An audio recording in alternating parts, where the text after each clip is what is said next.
All right. So when we left off, you guys had finished up the last adventure module, the Temple of the Twelve, where you had learned that the cult of the Devourer had learned about Oh, an object lost you. known as. Wow. Where you Wow. Just when we finally get to the place, he cut it out. Yeah, I accidentally hit my mute button. I'll start over because I don't know how much you heard and didn't hear. When we left off at the end of Temple of the Twelve, you had just learned that the cult of the Devourer had learned about a horrible object known as the Stellar Degenerator, which was described in the text at the Oatian Elven text at the temple as an object that could. It was a super weapon, the kind of thing that could destroy planets and stars and bring an end to life as the good folk know it. Um, Obviously, this bodes bad news for anyone, but you guys are Starfinders and you're mercenaries and outlaws, and so we haven't really established whether you guys actually care too much. Although New Will does, because she's a good person in general. Maybe ride her a little bit. Yeah, the rest of you are brigands, mercenaries, and outlaws. So we'll let you. We'll see how you react as this information slowly settles in and you absorb the fact that this cult is going after a weapon that could destroy entire planets. I resemble that remark. Steal 50 creds from Walos is one thing, but whole scale genocide is a whole nother matter. So you finished up on the planet Castrovel, and you've finished going through all of your lengthy renovations to the Raza, and it is now new and shiny. You got a new paint job on it. It's got all sorts of new weapons, and you're pretty happy with the other modifications you've done to the vehicle. But what you haven't done is reported back into the Starfinder Society yet. You did send a brief message through Walos to Chiskisk, and he letting him know some of what had gone on. But you imagine that the breadth of what you had gone through was probably not for the open comm units, even an encrypted signal. So most of the details were left out, and he asked if you could either get to a secure terminal or find your way back to Absalon Station to do a full debrief, whichever is easiest for you.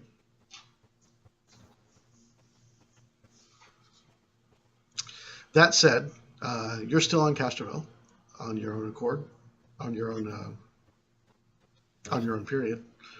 Is there anything you guys want to do before you head off planet? I had some shopping to do. Okay. Yeah, Kamarat's bazaars are more than capable of handling any needs that you might possibly have. So anything that's available in the core books or anything I've made available elsewhere, those are all easily found within the universe or within the city of Kamarat. Hey, Mike.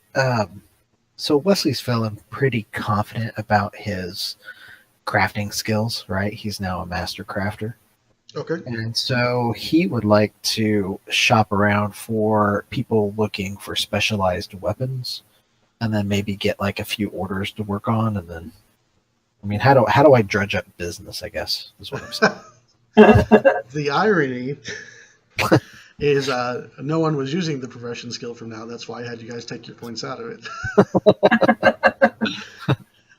Normally, the profession skill is what you would use for that. But we're going to wing it, and I'll have you do an engineering check. Okay. For a downtime. An excellent 27 roll. All right. So make a note here. Hey, taking orders. Star Crusher's the name. Making excellent weapons is my game. All right. So yeah, you work a few orders, you take a few odd side jobs, and you earn yourself an extra 150 credits. But doing some engineering work. I'm going to be pimping that a lot. And we, if that's something you want to do, we maybe examine our house rule on Well, I kind of built the character on that profession because he's got an ulterior motive. So. Okay, no, that's fine. Yeah, it just hadn't come up before, so I was like, well, I don't want them to waste their points. But yeah, if you're going to use it, then by all means, we'll use it. Yeah. Where is the coinage? Where do I put that? I don't see it. On your sheets. Is it under equipment? Credits, yes, under equipment. Just above where the equipment is. And how much did you say I earned? 150 credits. 150 credits. Is this one is this smart enough? If I put plus 150, it'll just add it in the thing, or do I need to actually? I have never tried. So I'm gonna do use it. you as the guinea pig. I'm gonna do it. Plus. Writing down how many you have now, just in case. Oh yeah, 58.49 plus 150 is 0. Is 0. Awesome. Oh, yeah, that's not right at all. 58.49 plus 1 5999 is 5999. Okay. All right, so you're good. Thanks. Well, in that case, I got money to burn. I got 44.63. And I've got What does everybody want? Like, what does the group need? Like, is there anything I can do to modify your stuff? You guys, want extra power somehow? I mean, do you want me to pick up something?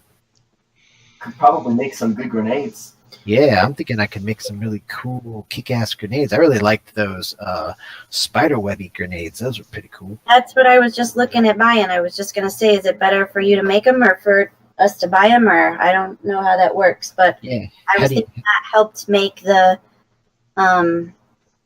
nanites, the little swarm. It kept them in there, which kind of helped keep them on them, and we kind of stay away from them. So yeah, I was looking at the sticky ones. Plus, I have a feed I took that allows me to put stuff in a bomb, and so I'm looking at more bombs or grenades, but not bombs. Sorry, those things. How about we take a grenade and made it with a missile? Brilliant. No, she's like, what do you call that thing? It sounds amazing. I call it Grimissile. she's more like, how about I take a spell that I have to actually be close to someone to touch them, and instead I put it in the grenade and I throw the grenade at them, and if the grenade explodes in their area, it's an auto hit on them. All right, Yeah, so 100 credits plus a successful engineering check allows you to mod a weapon to give it a +1 to attack and damage. Ooh. Whoa, really? Who wants me to start rolling engineering Yeah, checks? That's been there since the very beginning. Wait, say that again? Ooh, so it gains a broken condition. Ouch. Oh, Yeah, it's good. I've got I could fix it because if I break it, I can do a quick repair.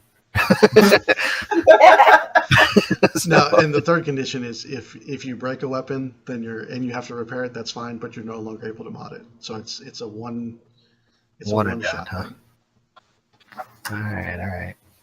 Anybody want to? Your weapon or Our my fancy, weapons? yeah, My we're weapons. there. Your guys, maybe. We're level 5 now, so we can buy up to level 7. Yep. if you can afford it. Yeah, if you can afford it. Holy cow!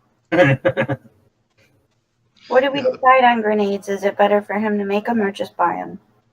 Yeah. How do I do that?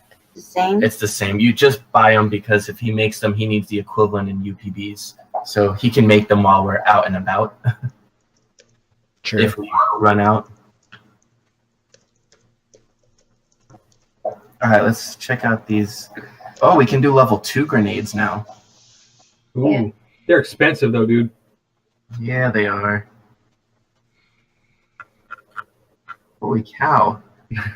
Mike, you need to give us more gold. It's funny. I wasn't paying attention to some of the things I was giving you. So you divvied up the loot from last session. I was looking at the wealth by level charts. You guys are all way ahead of the power curve. Really? Like several thousand credits apiece ahead of the power curve. That's because we brought back frozen corpses and sold them for. Yep, I that know. was definitely a big part of it. We're ahead of the curve. We have more money than we're supposed to. You guys have way more money than you're supposed to. Well, we got Apparently, this is supposed to be a gear light system then, because I still don't have a better pistol than I was using 5 levels ago. True. Hey, let me take a look at it. It's On already average, 5th level characters. Oh, maybe you're behind, actually. Maybe I read the chart wrong. I mean, Yeah. I'm sorry, Mike. I've never known you to make a mistake worth mentioning. So I just simply can't believe that you made that mistake. Kiss ass. I need to. I mean, seriously, this is the type of setting where I would expect gear to be pretty, pretty flowing. I mean, it's all about tech. And some of you are ahead. Cypher is not for some reason. That's because he blew all his money. Well, no. If you look at under the equipment, I did spend a lot on that Yosoki suit. I mean, that is. Yeah, if you look at the wealth score, that takes all your credits plus the value of all your gear. Now, some of you haven't filled in the value for your gear, so it's not accurate. But like Drez is accurate right now. Where is that? 0. Yeah, so if you in the bottom right hand corner of your character sheet, where you see weapon armor proficiencies, equipment attacks, click on equipment. The 6 boxes, the middle bottom one is wealth. Oh. So that's not the credits that you're carrying. No. The one to the left of that is the credits you're carrying. Well, mine says 0. I had like 4,000 some credits when we started this. Your credits probably didn't port over. I'll fix that. But your wealth. Oh, okay. Actually, no. I could have swore I had a lot more UPBs than 0. Okay, no, yours is actually correct, Bill, because your credits aren't actually on there. I was gonna say, yeah, I'm sitting at 0 credits, and I know I had like 3,000 or 4,000 after last session. Yeah, Drez is completely accurate because I put in the value for all of his gears and whatnot. His wealth is just over 10,000. At this level, you're supposed to have 9,000 credits worth of wealth. And you guys are all within 1,000 of each other. Hey, Mike, did my UPBs come over? I mean, right now I'm showing 0. Did I spend all of them, or did they get converted to credits? It looks like they didn't. That's one thing I wasn't even looking at. Okay. Because I could have swore I had a ton. So I'm making a note here. Fix credits and UPBs. Okay, cool. So do you have a record of what our stuff used to be? Yeah, I've got your old character sheet still. Oh, okay. Yeah, I exported everything. I have to import it into a separate tabletop. I can't import it here. And then I look at it there, and then pull the numbers over. That sucks. Yeah, unfortunately, there's no way around that. Oh, jetpack. On that note, it looks like our shopping trip got cut short. Onward. One quick question about the damage types. Mm-hmm. So if there's something that is, this says F and S, so I'm assuming fire and slashing. Yes. How does that fire work when you take things like resistances and undead things into account? It's fire and slashing. So if someone they have to have a resistance to both. To both. Ooh, really? Okay. That's interesting. I might buy a weapon.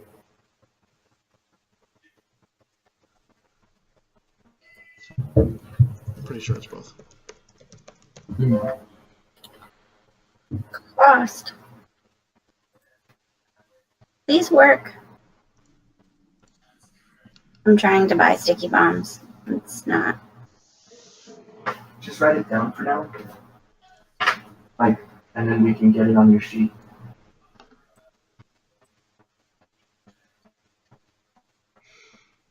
Yep, just make a note of it, and we'll get it all fixed up.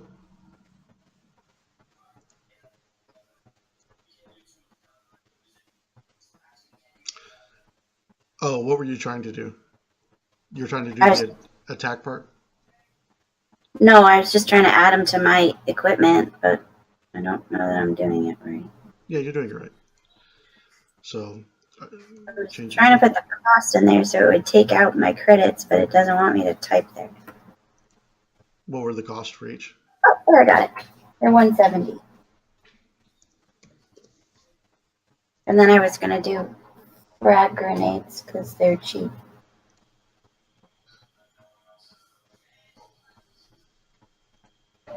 Maybe.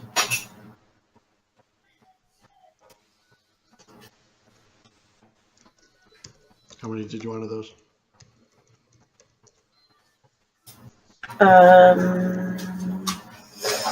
Let's do 10 of those too. Okay. Do you remember the cost of those is? 35. 35. All right. Those are carried. All right, you said frag grenades were 35. I think he's doing it. He's doing it on yours, but Oh, you're doing it on yours. I was Got it. going to add. Yes. Frag grenades are, yes, are 35. Shock grenades, if you want those, are 130. And then there's also smoke. They're fairly cheap.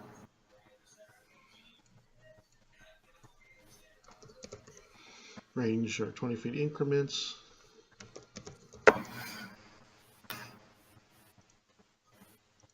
And they're 1d6 piercing. And they have an explode 15-foot radius. And DC for yours will be 11 for half damage.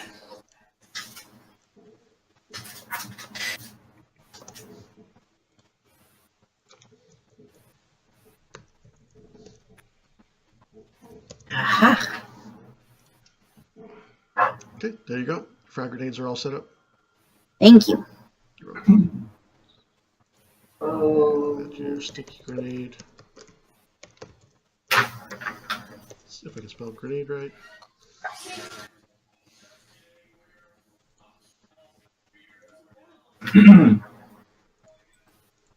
It's a range of 20 and is only a 10-foot entangling.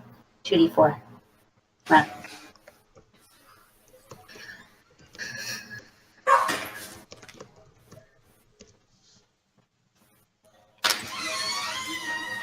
And DC to avoid it's based on yours.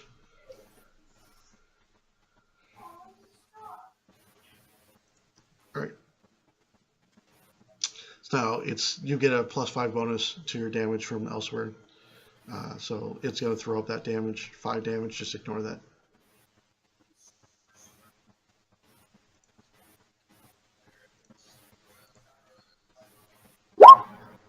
Oh, I didn't mean to do that. How do I just look at it? Oh, just look at the. You can hit the gear Ah, and then expand it. okay.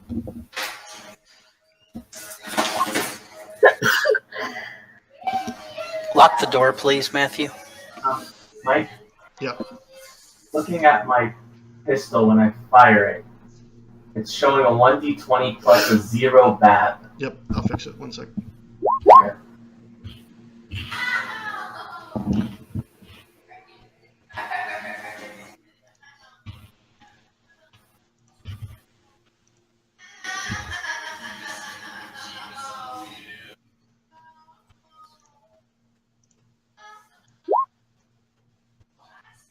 Yeah, okay, fixed.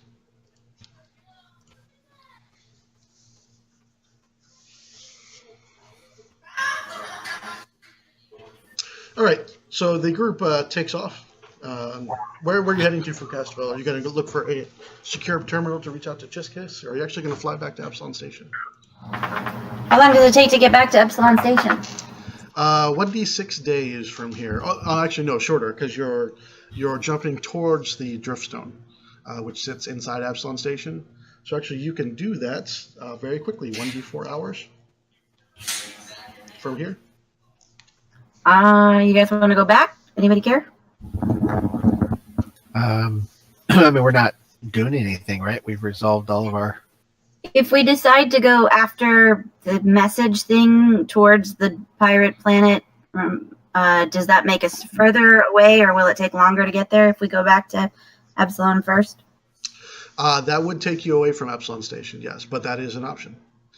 You do have the coordinates in the Diaspora where the transmission was actually sent to. So if we go to Absalon, it's in like the opposite direction. It would be in the opposite direction, yes.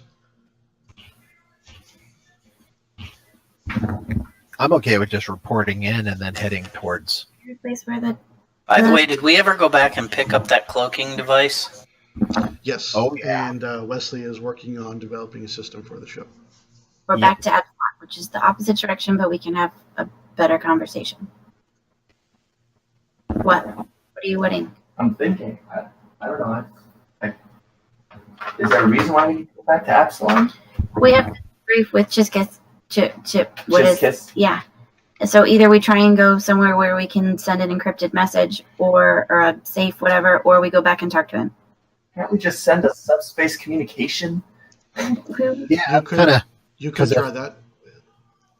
You got 2 engineers, really good engineers, or actually 3 really good engineers on this ship, right? Like we could figure out how to like encrypt a radio signal through space and time.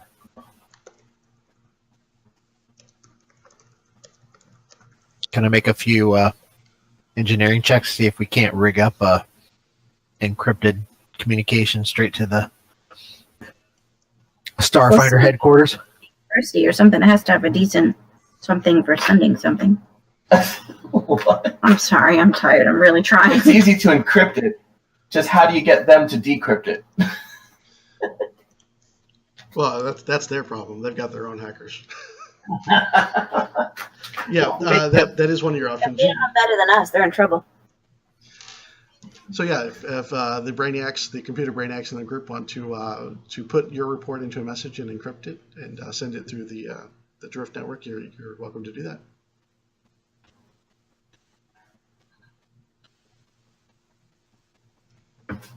How much I say go for it. for a trip to go talk to him? How much for what? I'm sorry, what was that? How much does it add to our trip if we decide to go to the pirate place? Well, jumping back to the to Absalon Station from here will take you just a few hours, but coming back the other direction will take you a few days, so 1d6 days. And then you, if you go from here to the Diaspora, it's only going to be 1d4. So you may or may not. There's a chance for losing time. I'll put it that way. Okay.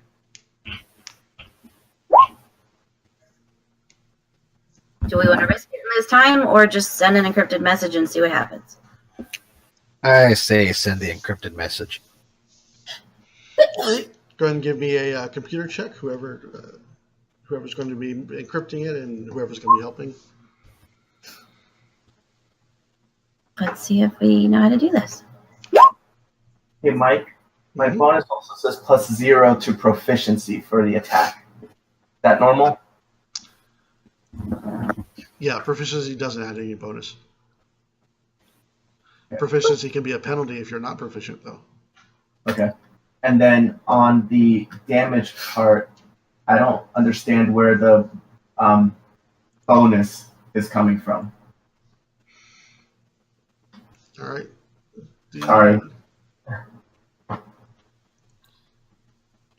So, like looking at your semi-auto, it's 1d6 plus 3 damage. Yeah, but that was me putting that in way back when, because I didn't know how to add the bonuses in. But when you look at my actual roll and you hover over it, like on the right side where I rolled the 12 for fire, it's a 1d4 damage plus 1 because that's my weapon, 4 for my ability.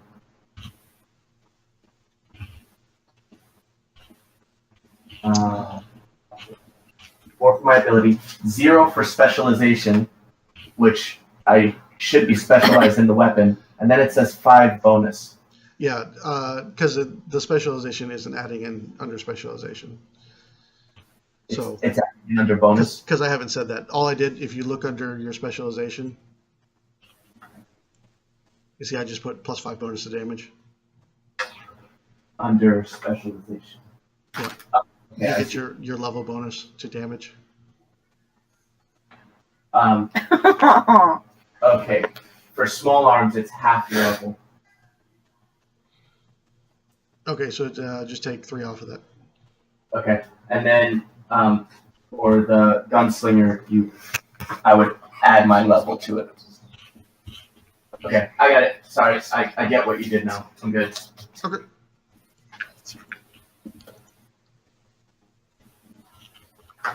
All right. So basically, you wrap it up. You put wrappers on it. You not little wrappers. You put IT wrappers. You encrypt it with the most advanced possible encryption you can, and you send off a full report of your activities on Castrovel surrounding the events at the Temple of the 12, and you send it back to Chiskisk. And then you turn the nose of the Raza around and aim at the Diaspora and shut down your engines and get ready for your drift jump.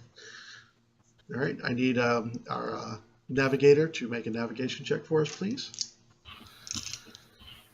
As you go through the complicated computations of the astronomical locations of the various objects you're trying to jump to, plus the non-Euclidean geometry that gets applied when you're traveling through the drift, it can get quite complicated. Oh, do we not have a... Who's our navigator? Who's driving this ship? Do we not have a navigator? Is Matt on voice? Can you hear us? Yeah, he's there. He may be AFK. Okay. Which way did he go, George? What skill does it take to do navigation? It's going to be a computer check. I think we've got that covered. Or, I'm sorry, no, I mean, it's a piloting check, but I think you have that covered as well. Yes. I do not. And you crit the crap out of it. Dear God. All right, so go ahead and give me a 1d4, and I'm going to give you a -1 bonus to this.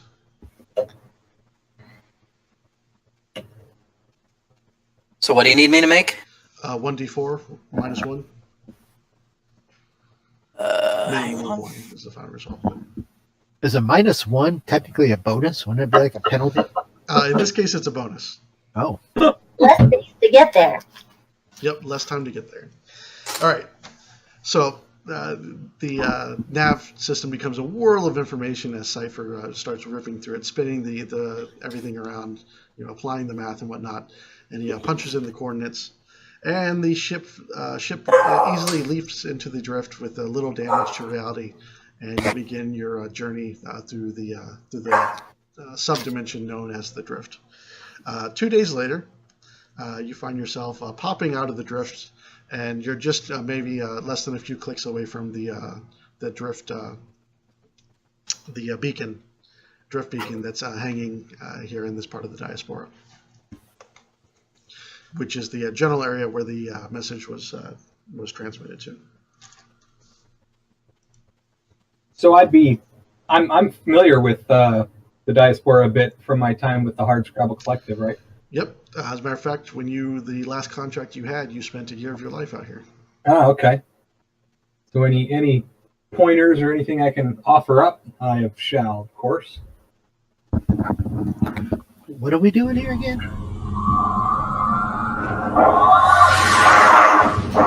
That super weapon that they were coming up with.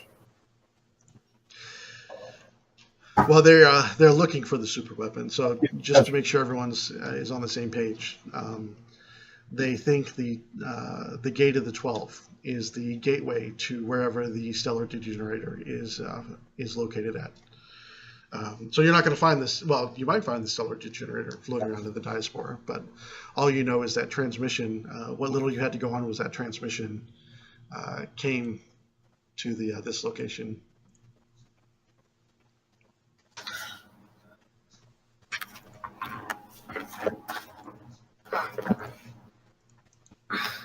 Okay, so does Cypher or Drez want to check context or something and see what they can hear through the whatever? Yeah, the words are not here tonight, just so you know. Whatever you just did, Steven, that didn't work at all. Yeah, I know. I see. Yeah, you literally broke roll 20. Are we trying to do a what's That's the word I'm looking for. Like a survival check to see. Well, I was thinking we're like trying to use our communications to like, let's see, basic long range sensors. Are we trying to use like our long range sensors to try to see if we detect any other ships or any other life forms or anything like that? You could definitely do that. I know if we continue on this heading, we won't hit a single thing. Oh, damn. Stay on the heading. Would there be anybody that I know out here or could get in contact with that might? Yeah, you've got plenty of contacts. The Hardscrabble Collective has a huge presence in the Diaspora. The Vesk actually, some of the more seedier Vesk actually populate the Diaspora as well, not being quite as welcome on Absalon Station as some of the other races. So what kind of check would it be to use the long-range sensors and see if we detect anything?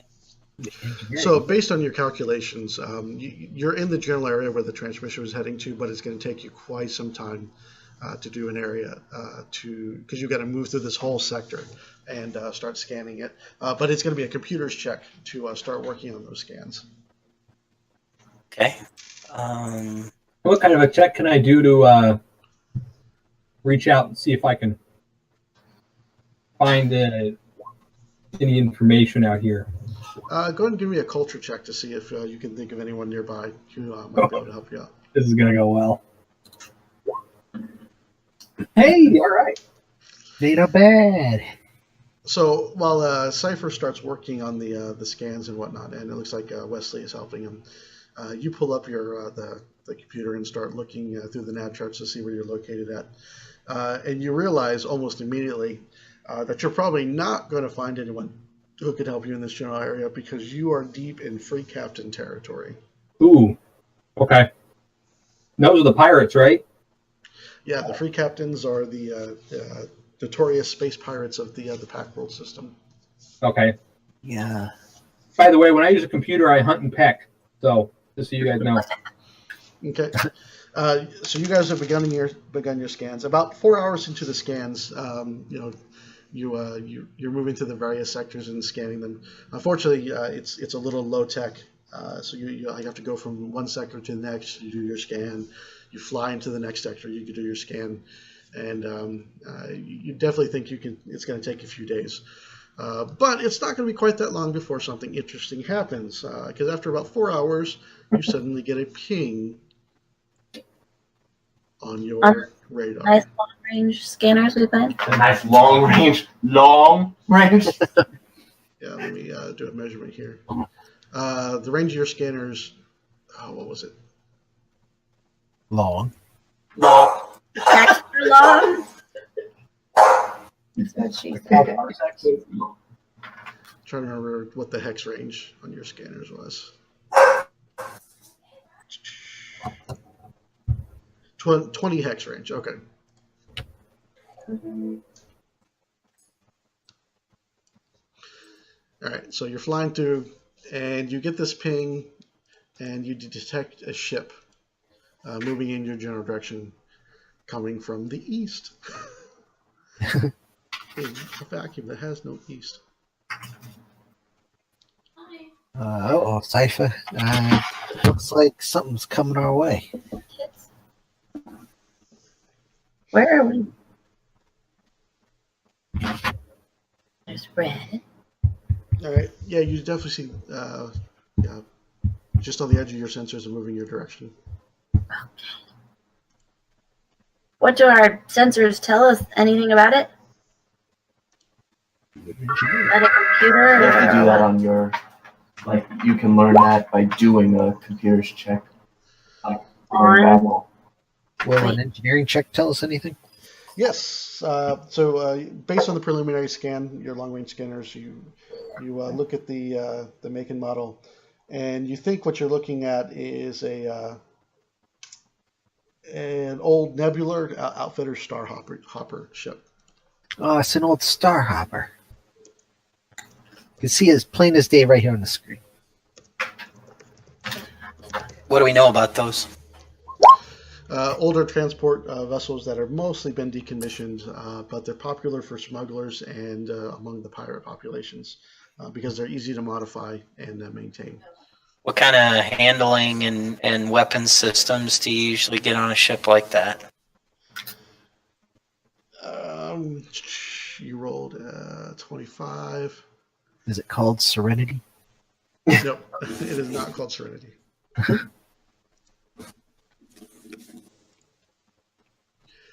Good handling. So about the same as yours. Open up communications. What can I do to open a communications channel with them? You say you open a communications channel. Okay. As Ryder requested, I open a communications channel. Go ahead. Smooth talk your way out of this one. Smooth talk. Attention vessel. This is Ryder from the SSS Raza. Stand the what? down. No. The SSS Raza? What? Oh, that's weird. Something. I mean, that's fine. They're smugglers, and we're in free what? Free captain space. Captain space. Hey, do a commercial for Star Crusher weapons. It'll be So awesome. anyway, stand down. We are equipped with Star Crusher weapons. Yeah. Can I do a culture check to see what I know about them and what might appeal to them? Or Yep, give me a culture check. So you hear a woman's voice respond to you like, "Oh, that sounds so intimidating. I've never heard of Star Crusher, but I'd be more than happy to introduce you to some of the weapons on my ship." Oh, she never heard of me. That's so sweet. yeah, that was an 8 culture check. Yeah, you don't know. You're not sure what the affiliation of the ship is, or anything about them in general, other than free captains equal R pirates, Right. space pirates. So I relay that to the group. I take it she didn't stand down. No, she didn't stand down. She's. I totally wanted to wrangle the microphone from Ryder and be like, Star Crusher weapons are premier custom artisanal weapons designed by me personally. Star Crusher. I'd love to have an opportunity to take a look at your weapon closely and make your own recommendation. Get to shooting. That actually sounds like a tempting offer. Go ahead and power down your weapons and shut off your engines, and we'll board you, and I'd be more than happy to relieve you of any of weapons or merchandise you might have on board. No. What I'm saying is that I can take your weapons and make them better. That's all I'm saying. Oh, Well, no. That it sounds intimidating before. Like, I meant that as an intimidation thing. Okay, you can try and Like, intimidate. I thought that was one of the actions you can do as, the captain is... Oh, well, in combat. We're not in combat. Oh, okay. Yeah, I'm totally you trying can to try sell. and intimidate just with an intimidate check. Well, you're giving mixed signals here, definitely for sure. It's like Ryder's he's looking intense. He's got his hands down on the console, and he's like, "Intimidate! I will intimidate these pirates." Meanwhile, Wesley's over there like, "I got a special deal on these bling blades here." Yeah. I'm not trying to make deals with pirates. I'm a mercenary. I know how they work. Oh man. And I just gave Wesley half of Cypher's accent, by the way. I noticed that it's starting to rub off on the rest of the crew. Yeah. Raised him, right? Yeah, So I mean, you raised me, so I should have a slight accent, but not too much. can I Especially when he's wheeling and dealing. just call the red alert here? Oh yeah. While they're still at a distance, we know that they're not friendly, and we want to shoot them with our long-range torpedoes. Fire! I'm kind of with the captain on this one. The closer they get, the messier this is going to get. If we disable them while they're still far out, In free captain It'll be a lot territory, easier to this is deal like with. a trade route. These are we're in pirate space, and you guys are wanting to be like, hey, do you want to let us pass? Or this is pirate space. The only reason why you're out here is because you're a pirate or you're us trying to get something from the pirates. Hey, Ryder, it's called role play, okay? I don't know. I haven't been here. I was role playing. I tried to intimidate them, and then you came back and go, Guys. Yeah, I'm just saying. If they're able to survive our weapons, I'll give them a 10% discount. That's all I'm saying. Okay. All right. I'll go back to my seat. I was just waiting till we got back to our so I could intimidate them, because basically I was going to tell them the reason why they never heard of your weapons is because no one survived to tell about it. I was gonna say you could just tell them we're about to give them a demo of exactly how they work. Yeah, that's That cool. is my first intimidation roll, just so you know. Okay, they're straight ahead. At some point, we should. You hear the woman's voice on the other end and said, "You do realize you have open comms right now, right?" Yeah, don't forget it. Stalkers are just a weapon. I actually left them open on purpose because I figured it'd make for a good laugh. All right, so give me your intimidation check. All right, we're going to see if this, After hearing all about how intimidating it is. Intimidation with -10 penalty. I mean, maybe she is. She just. Ooh. Well, if that's how you want to play it, boys, batten down the hatches. It's time to have some fun. Rusty Ridge out, and the comms go dead. See, we should. Rusty Ridges. What did you just say it was? that wasn't all of the intimidate. It didn't do the expertise. Oh, We only got a 29. only. Tyson, what gun you want me on? So do we roll? How do we roll an initiative in a star fight? All right, so just a Yeah. refresher, because I know it's been quite some time Beat since the we did. torpedoes. Yep, been quite some time since we've done Starship Combat. The first phase of every round is piloting. So what's going to happen is Switch and the pilot of the other craft will make their piloting check. Generally in saying what kind of maneuver they're going to do, and because that could affect the DC of what they're trying to do. The one who rolls best is the one who's going to go first. Gotcha. So is Matt here?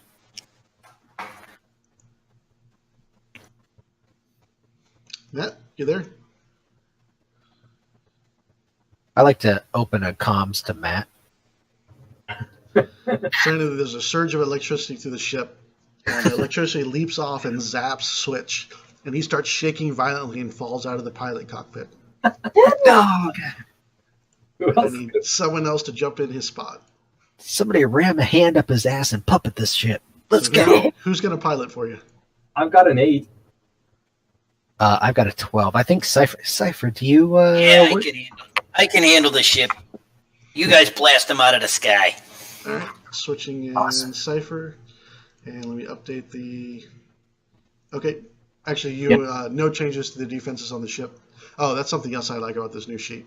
So I change out the pilot, and that little update pilot button. I hit it. It goes out to whoever I said there.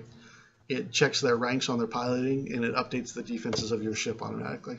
That's really cool. What? Wow, that's cool. Wait. Why does it say no pilot? For the record, Mike, that No, the really position name is underneath, so you're under science officer. Does that take into account my new feat, my sky jockey feat? Yeah, but the defenses are based on your rank, not on your final score.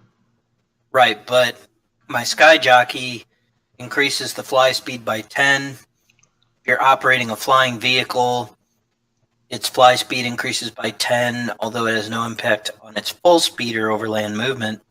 And while you are in the pilot role of ship combat, your starship speed increases by 1. Yep, that's not part of your defenses there, though. So instead of 12 hexes, you have 13 hexes of movement. Because you are a sky jockey.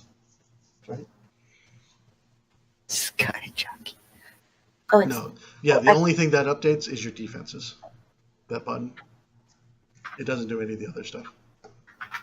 Okay. So just remember we can move 13 instead of 12. Yep. Oh, actually, and I forgot. Engineering is actually first. Oh, yay. So you can either, so actually we'll start with you before we do the piloting check. Okay. There's nothing to repair at this point, so if you want, you can give a boost. You guys should. So If you when look I down in the bottom right, bottom you'll right, see Starship Combat. Starship combat. And we've got the different actions you can take there Starship in the combat. handouts. Oh, and handouts. Oh, in the handouts. Yeah, in the very bottom you'll see Starship Combat.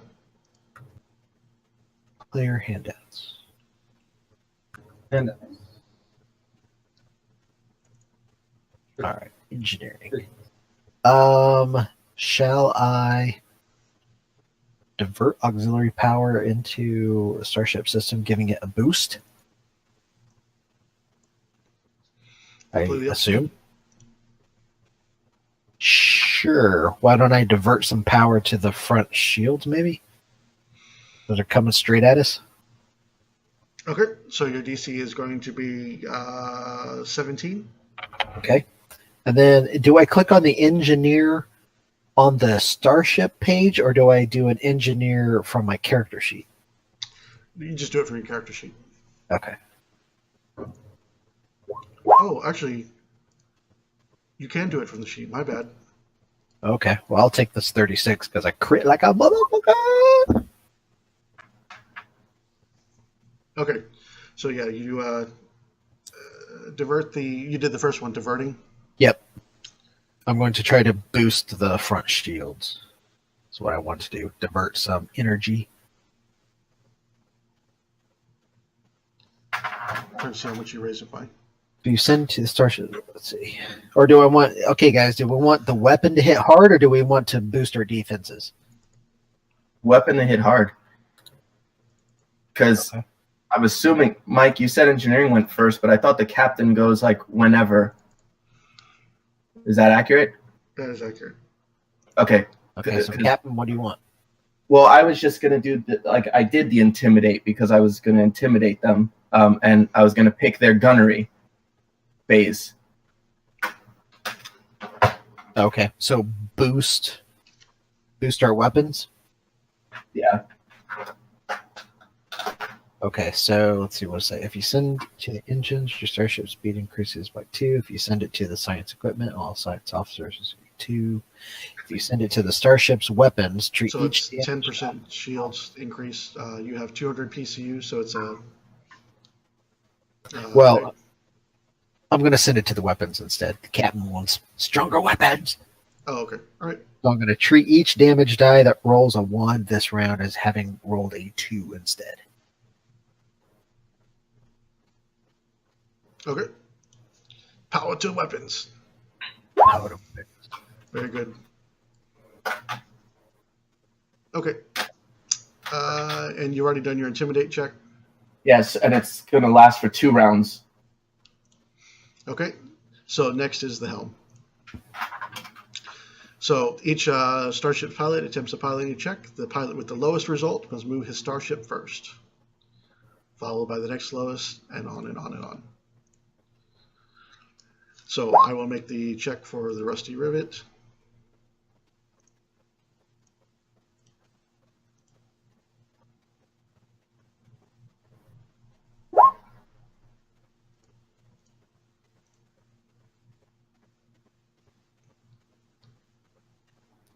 Engineering, can you increase the power?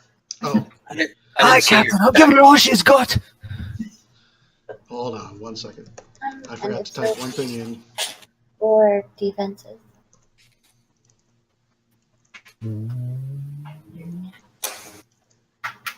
There we go. Okay, yes to computer. You're supposed to scan and report it to me. Which do you There's my roll. All right, so the space pirate is first. Or the rusty rivet is first. Space pirate is the pilot. So he's going to move. He's going to come straight at you. 1, 2, 3, 4, 5, 6, 7, 8, 9, 10, 11, 12. Wow. I got the speed right. Oh, sorry. No, I went too far. The speed is 10. Get back there. Okay. So yeah, he's making a beeline for you, coming straight at you. All right, now it's your turn, Bill. You can. So you have good maneuverability. So before you can turn on one of the hex axes, you have to move forward 1. So you have to Okay. move forward 1, turn 1, move forward 1, turn 1. I don't know. 2, Mike, what about the science officer? That's helm phase. So The science officer is phase 3. Oh, okay. Oh. So what does it cost me to turn? Oh, last was I'm sorry. Science officer is part of the helm. So after the pilots go, then the science officer goes. It just no, it doesn't cost you anything to turn. It doesn't? No. Okay, so I can go 1, 2, 3, 4, 5, 6, 7, 8, 9, 10, 11, 12, 13. But are our guns now going to be pointed at him? Yep. Okey-doke. Yep. So he is off your starboard. Is the right? Is that Yeah. correct? So yeah, he's off your starboard side right now. Off our starboard side, or can't I point right at him? You are not pointing right at him because you are coming down in a straight line. Here, let me show. So facing is important. Remember, so you're heading that direction. So that's where you're facing. So your axis is right there. When Okay. he that square, isn't he able to turn the ship facing? Yeah, I let mean, let me double check on the movement. Make sure turning's not a movement of itself.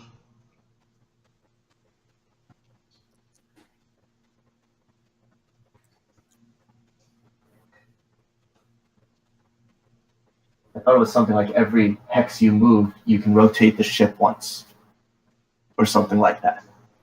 There's a mosquito above your head. Kill it. Kill it. Dead. Get it? Brilliant. My hero. it just says you move your starship up to its speed. You can also attempt a piloting check to reduce your starship's distance between turns by No, 1. that's not what I was looking. Turns don't count against the starship's movement speed. So yeah, actually you can turn the ship. That's kind of what I was thinking. Is if I turn the ship where it's facing down, I don't know how to draw a damn line. Use the measuring tool. Or yeah, that's the easiest way.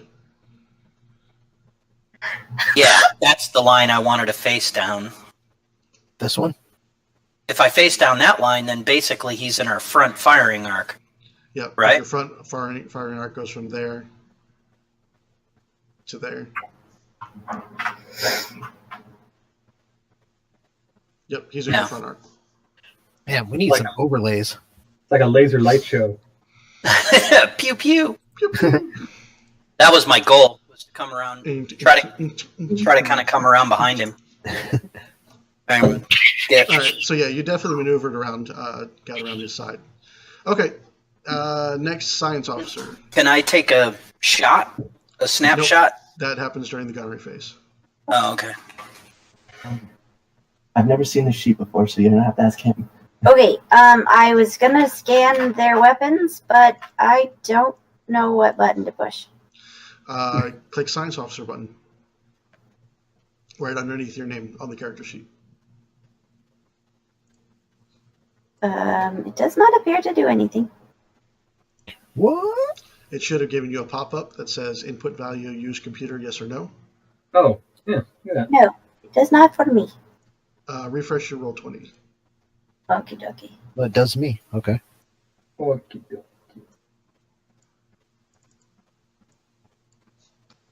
So what's that use computer yes no mean? You have a duo node computer, so every round there's 2+2s out there that someone can use. Oh. You can only use one, and as a group, you can only use 2 each round. Gotcha. Each Until you round. upgrade to a tri-node computer, then you get 3 bonuses. Okay. We can put +2s twice each round. Yep, as a group. Yep. Okay. So we need to make sure we're using our +2+2s each round. That's correct. We still have gunnery. What? Yeah. Okay, so then it says input value, use computer. So I do yes, No. no. No, you can. No, you can't. Leave the +2s to the guns this round. Actually, I'm going to leave that in the hands of the captain. So the captain decides when the bonus applies. That's fair. You have two, right? So one for the guns and one for the scanning, or not? That doesn't work. Yeah, let's get a good scan to start with, to find out what they've got, and then we'll use one of the +2s for shooting. So Okay. using computer is the +2s. Yes. So I'm hitting yes. Yes. Aye, aye, Captain. All right, 32. Wow. Killed that one. So the DC. So we can find Red Hood everything. needs a 2. Well, so we find everything out about him. Yeah. You even know the ship's gender and So the DC was 11. holy cow. So you got 4 raises on that. So I basically read off the stat sheet for you. Excellent. All right. This is the Rusty Rivet, which is a Nebular Outfitter Starhopper. It is a medium explorer with speed 10, as you've seen, good maneuverability, with a signal basic 1 drift engine. Its AC is 19. Its TL, I'll write these down so you can reference them. Its TL, actually, you know what? I could just do this. What is TL? You guys should all see the Rusty Rivet now. Ooh. Just the picture. You can scroll down and see the stats, though, right? No. Just a picture. Damn it. The Rusty Rivet, more like the crusty. Oh, actually, it's already in your journals. What? So if you look in the journal page, Yeah. you should see a non-player character Oh. and then a starship section, and the Rusty Rivet's in there. Yeah, Yeah, but it only shows the bio, the picture. the picture with no No, scrolling. just the Oh, picture. that's right. Because I forgot. That's how Roll20 works. So I got to do this. There you go. There it is. Oh, yeah. Oh. Okay. Oh, 19 there it AC, 19 TL, 65 hit points. No DT. So the critical threshold is 13. 60 shields, which are currently split evenly among the 4 vectors.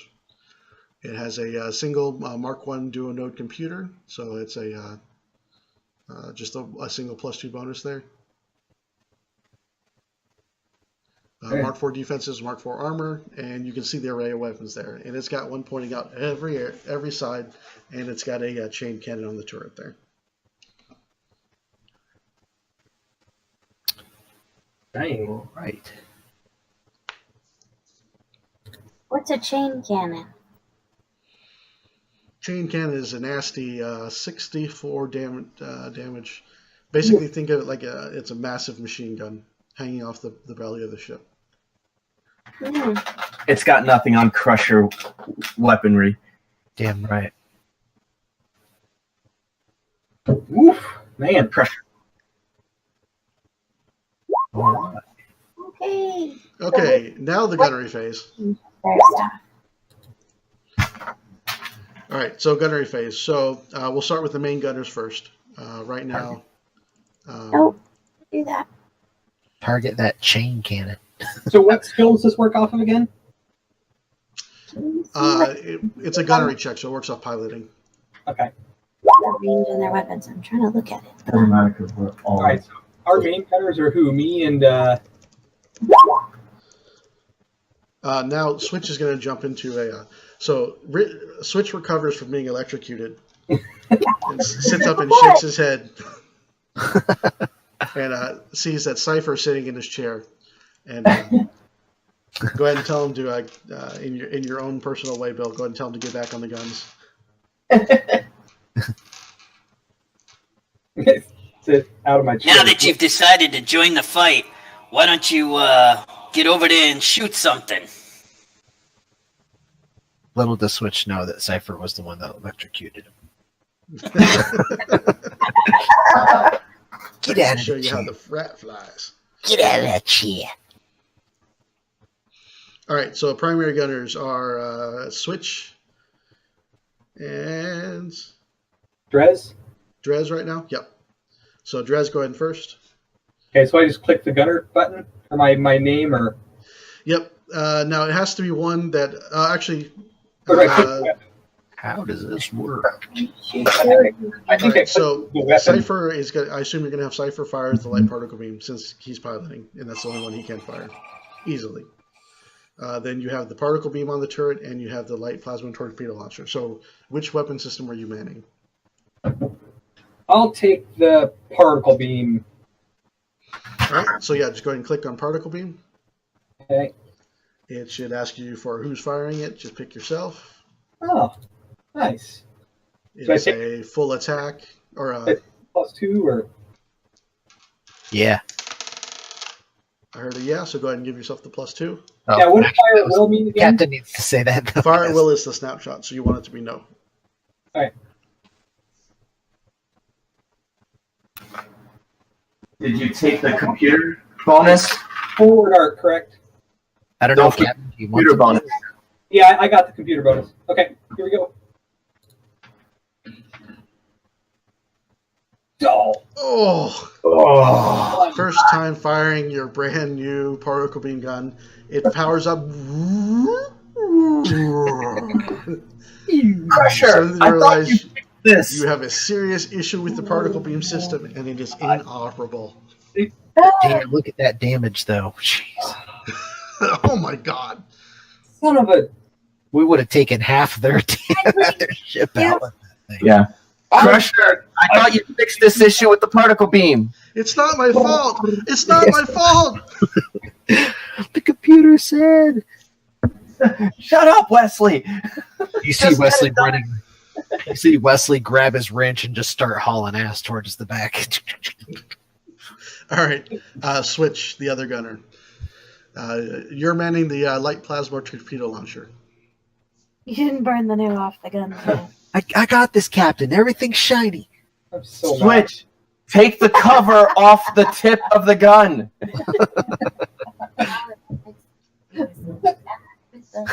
Flash muzzle? I didn't install flash muzzles. They're more like nozzle covers.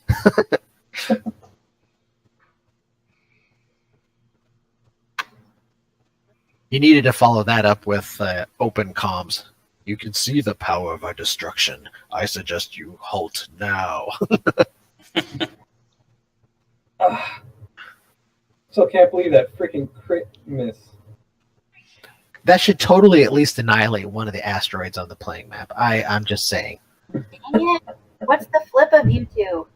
One hits and does crazy damage, and the other one miss. Wait, the flip. You know what I mean? Because Roll20 sucks.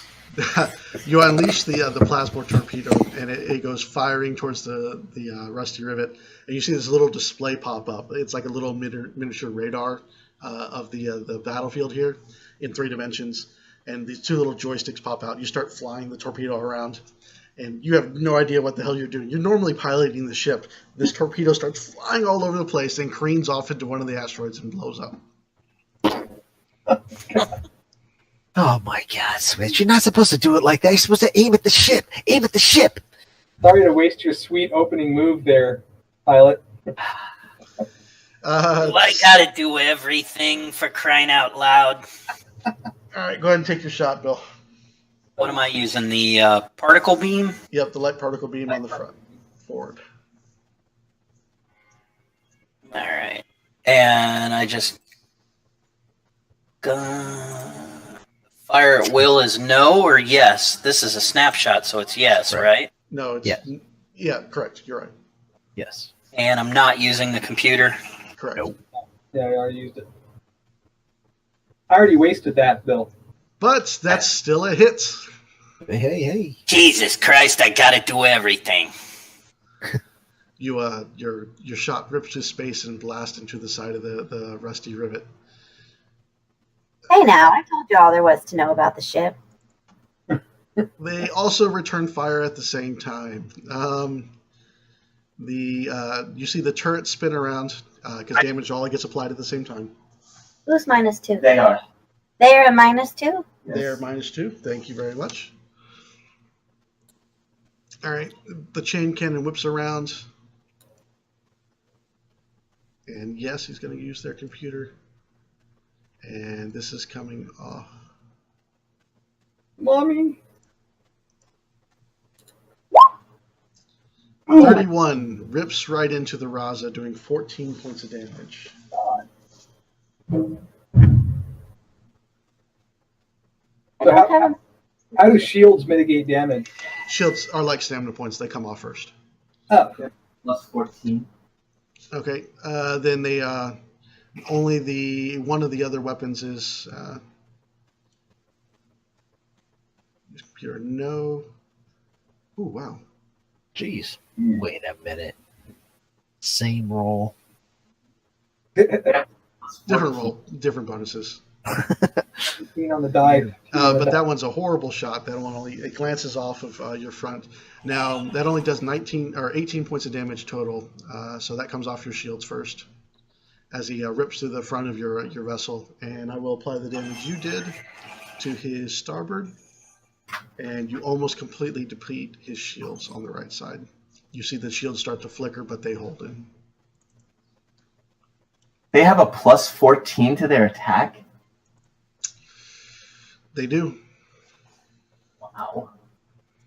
Wow. Space pirates are Roll not a to be 5 trifled to with. hit us. Let's not let him hit us. No, they rolled a 15 and they rolled a 17. Yeah. No, I'm saying they only need to roll a 5 to hit us. Oh, well, yeah. Oh, well, yeah. I I designed it like that. All right. So now the final phase is that's the gunnery phase. So we go over into the second round. Now the engineer really does have something to do. Wesley, what are you doing?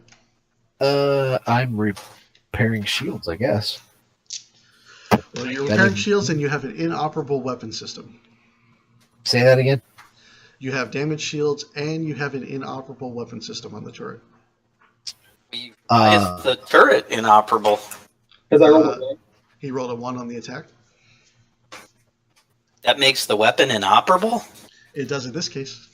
The giant claws on his hands went right through that panel. Man, that was premium Italian leather. Surrounded by idiots. Okay, guys. So I'm thinking we repair our shields first, I guess.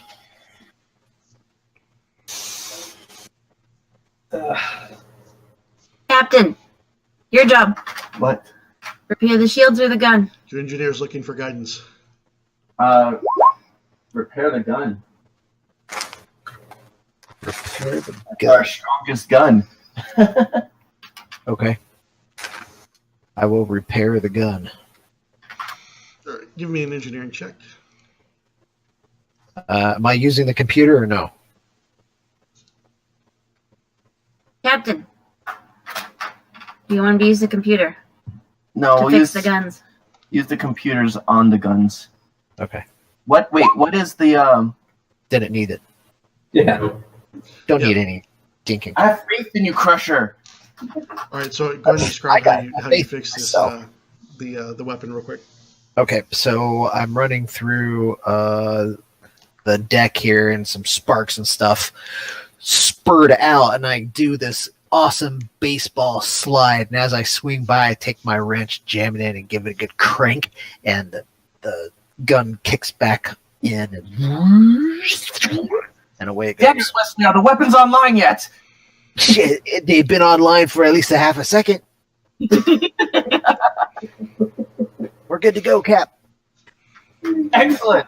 Helm phase. All right, so pilots, No, to put do our piloting check thing. more to that shield. You outmaneuvered me last time, so I don't need to scan them, right? So damn you! Ah! It was close. All right, either so 1, or 2, turn. Oh, that's bad. Do over, Mulligan. 2, 3. They've got some strong guns on their ships. Target their weapons. on it. It's too tight between these asteroids. I can't turn. Oh, Oh, wait. What was he trying to do? Ram us? 6, 7, 8, He's 9, gonna ram us. 10. Comes shooting around the edge of the asteroids and comes up behind you. And it's your turn, Bill. Yep. Come on, Cypher!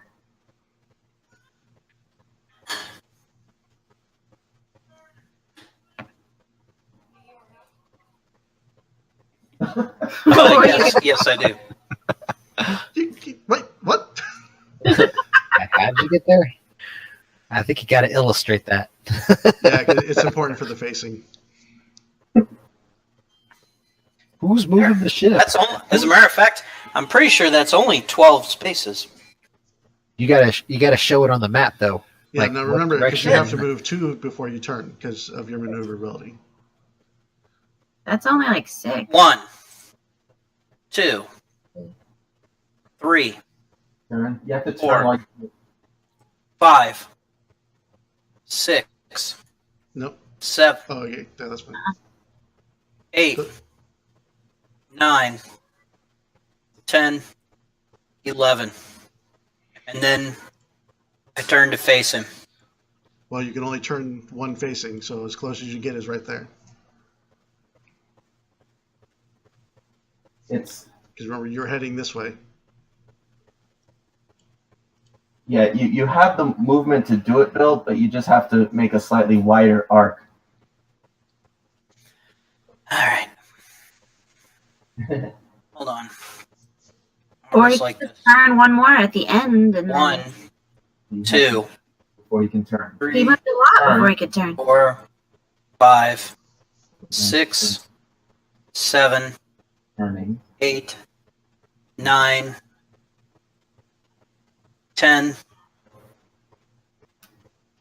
11, 12, 13. There you go. Perfect.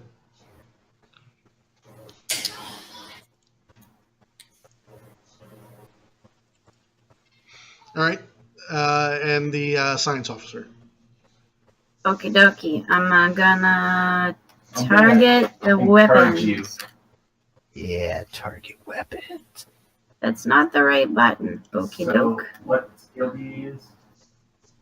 I don't know. Just push the button that says science officer. She's gonna do target system. Baby, come on, play nice.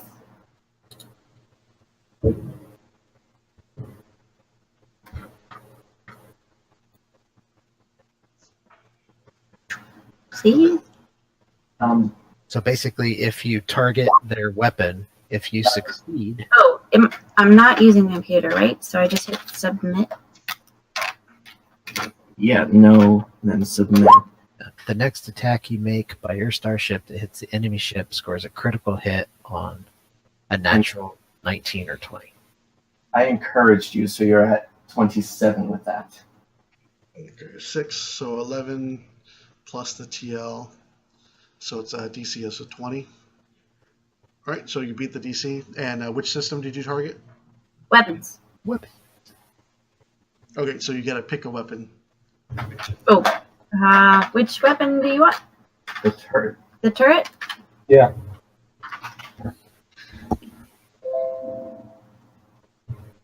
Targeted.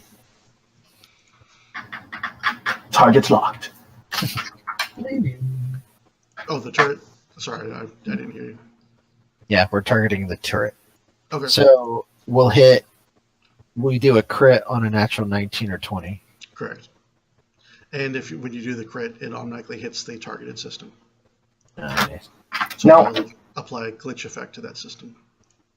Isn't there also a way for us to attack with multiple weapons? Linking weapons, yes, but you have No. to do that when you build the. I guess I meant more like me. Like, I thought you said there was an action that I could like do my encouragement action, but then I could also fire. Yeah, if there's an available weapon, you can do a snapshot. Okay. But it doesn't look like there's an open weapon system for you, though. Who are the 3 weapons we've got going? We got Switch and Drez on the 2 turrets, and Cypher's firing the forward-facing gun. Okay. So we've got everyone. Apparently, Making a note here. Crit on turret. Okay. All right, gunnery phase. All right, so starting with Drez. be careful this time. We also have computers, right? Yep. Yep. So use your computers to lock on and fire. Getting it.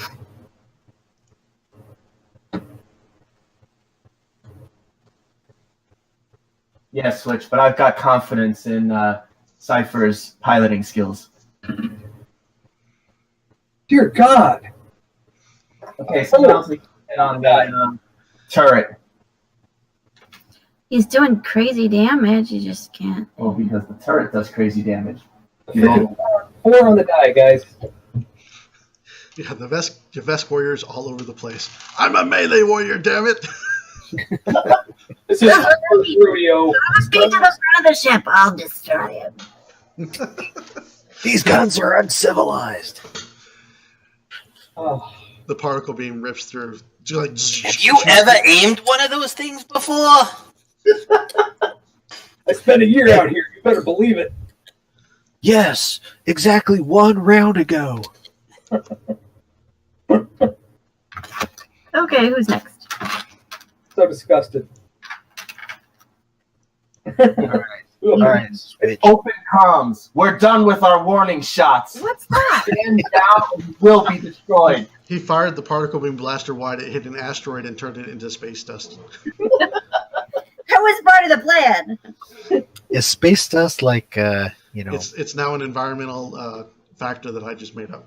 there you go. It's difficult terrain in space. No, I totally sent that over the comm to them. Okay, they're not responding. They're not responding. They're in awe. Okay, Switch, your turn. Ability to swing around behind him repeatedly. The space dust is really melange. So He Milan. controls the spice, controls the universe. You there, Matt? Did we lose you? Oh, there we go. All right, you fire the torpedo off, and it's going to hit in the aft of the ship, and you're within 1 range increment, so you only need the 1 check. You easily overpower its defenses and fly the torpedo directly into it, scoring a hit. Oh, that's the Raza. I don't want to play the damage to the Raza. No, thank you. The ship rocks, and you see one of the engines start sputter a little bit, and then kick back to life. And as the shields absorb most of the damage, but it looks like it's hurting pretty good. All right, and then the the Rusty is going to return fire. Hang on. I get to I'm make sorry. my snapshot, don't Yeah, I? go ahead and do your snapshot. Yep. Cypher. Yes. I'm not using the computer, right? Nope. Yep, they're all used up. Or I should say correct. They're all used up. 17's a hit. You tear apart the shields, and you do hull damage. You see your blast start to rip into the hull of the enemy craft. As it returns fire, the chain cannon spins around. Yeah, does Already used the computer this round. her targeting mean that it's only an increased crit range, or does it specifically target the weapons for damage? If you crit, If you crit, it targeted specifically the weapon. Gotcha. I don't think a 16 is going to be enough to hit the Raza. Nope. Yep, that bounces off of your shields. It also fires off the aft. It has a light laser cannon, which does hit and does a 7 points of damage to your forward shields, dropping your forward shields to 5. I can rebalance you. Captain, our forward shields are getting mighty low. Divert power to the forward array. And we'll start the engineering turn. All right, I divert power to the forward array.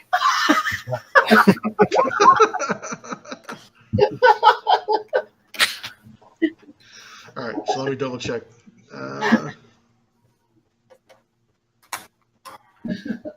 So you can add 10 more points of shields to the front. Yeah. So your 4 shields go up to 15.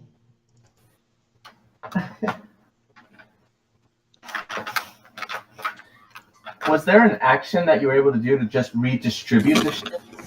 Yes. Yeah, you do an engineering check and you can redistribute. That's the science officer. Or a science officer, yeah. What he's doing. Yeah, that's me. You don't need to do it. I just was. Yeah, curious. that's what I was saying. All Yeah, right, the engineering can- helming. So we'll start off with the Bill and I making our piloting checks. So I'm next to All you. right. Let's shield. All I can do. Stephen wins.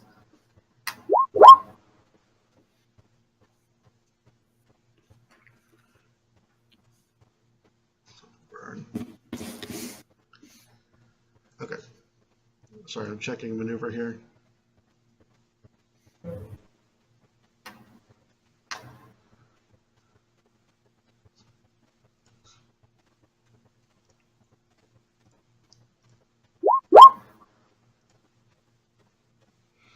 And you've got the advantage, so I move him first.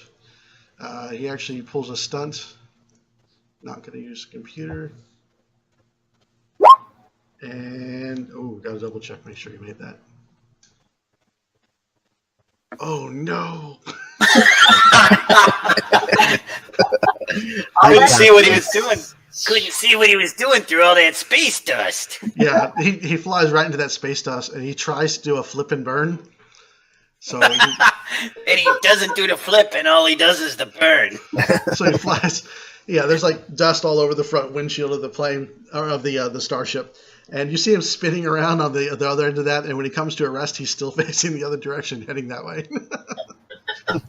Whoops! That was my plan all along, you guys. Brilliant, Drez. Mastermind.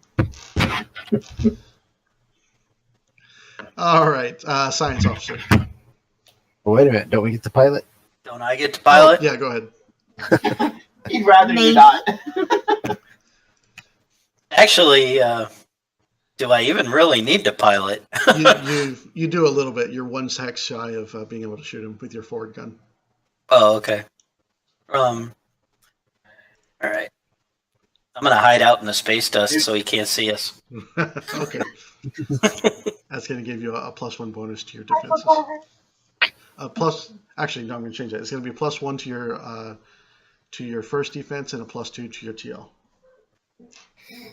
as it will interfere with the tracking weapon. Okay, now science officer. Hey, Captain, do you want me to balance the shields or target again? Let's target their weapons again. I have faith that one of our 3 gunners are gonna rip it apart. Raz, we need to have a talk. Dang it. I'm on it, Captain.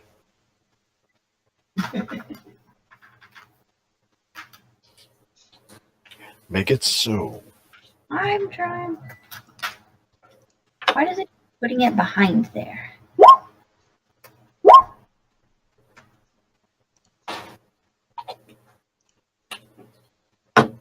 Neil? 23. So 7, 12 DC is 12. Oh. Okay, so what were you actually trying to do? Target the weapons again. Okay. While you're doing that, you pick up an interesting readout on your sensors. They're scanning you as well, and they're targeting your engines. And now the gunnery phase. Drez. They're targeting our engines. All right, I'm gonna give Drez a good solid talking to. Listen, man, you really gotta shake it off. I know you can do better than this.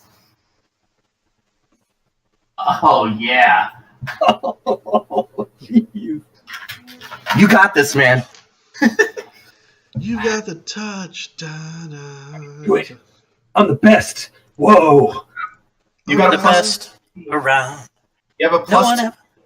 and you have a +2 from The computers. So what are all the pluses on the board here?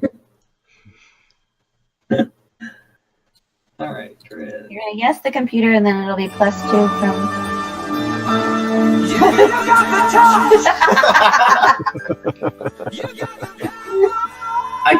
I gotta tell you, Trez, this was some of my best work. This was right up there with the essay speech that I wrote for. Oh, here we go. Yeah. Yeah, you blast him, tearing into the rear, and just rip right through the shields on the poor Rusty Rivet. And it's a crit. Sweet. Oh, it is. It is. So yeah, Roll down again. yeah, roll damage again. We tried to just tell hit her. Just hit the attack again. Right, attack. Okay. Well, I gotta the words that come out of my mouth, man. Awe-inspiring to all who are great. Oh! Oh my Oh, goodness. Yeah. Oh my gosh. Do some math How here. is she doing Wow. here? That's 55 points of damage. They only have 10 hit points left. How do you like them Star Crusher weapons? Gone. I'm sorry, but this is hilarious. We intimidate and warn her about this. We missed twice. I give her a final warning saying there were warning shots. Immediately, First the roll an comms asteroid to be the comms intimidated. rip open, and you hear the woman's voice go, "All right, that's it. We surrender. We completely surrender. Please don't blow us up." And on your sensors, you can pick up that they're powering down their weapons.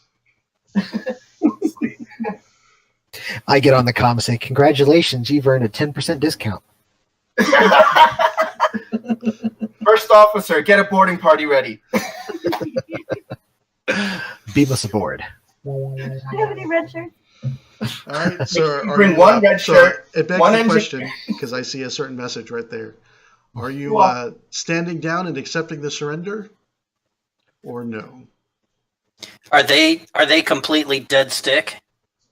They're not dead stick, but they've taken an immense amount of. There's like a giant.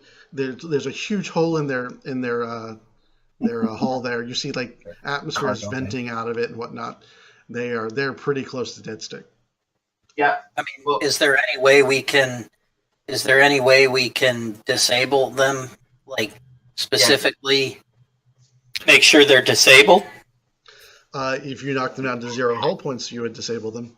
Can we hack their Do we risk completely I blowing? really want to have a conversation with Look, them. Like we're- they're super intimidated right now, but maybe they know something about where we're going or what we're doing, so we don't have to like wander this whole area until we find something. We're faster than them.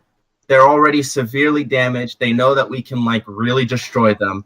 Like Cypher and I could hack their systems and shut their engines off. that. Well, they already did. They powered down.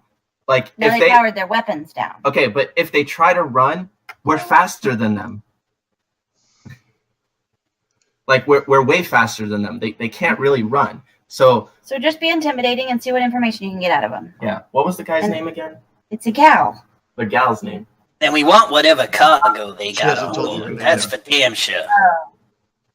Yeah, they're smugglers. We've got a whole cargo bay. Yeah. We got an empty cargo bay that's just itching to be filled. We'll let you open comms. Comms are open, Captain. Now, we tried warning you. So, as penance now, we're going to be boarding your ship and we're going to need some information. That's acceptable. We'll prepare for your boarding party. Are we really boarding them, Captain? What? Are we really boarding them? I'm doing the hand across the neck on comms. No. Comms are closed, Captain. What I meant was that let me go get my business cards. Do we need to board them? Like that just seems like a chance for them to like No, start something. I just meant more of like we're gonna take their cargo and like board that part of them, but we can have like weapons ready and locked. I mean, there's all sorts of things. I'm all for boarding them, Captain. You don't have to ask me twice. All right, so Find out what they're carrying. let's find out what they're carrying, and we'll ask them questions about what We've was got plenty of goods over here. If that's what it's going to take to spare our lives. what was the character we were going after? I forgot his name. You actually heard her respond to you when you said that, Stephen. I'm sorry, say it again. What I just said, she actually said that back to you back across comms. Oh, okay. Like that they have plenty of She things. responded to what you said. Meaning she's listening in. You. No, we cut comms off. She still responded. Did I say I could? Anyway. Oh, sorry about that. I must have flipped the wrong switch. We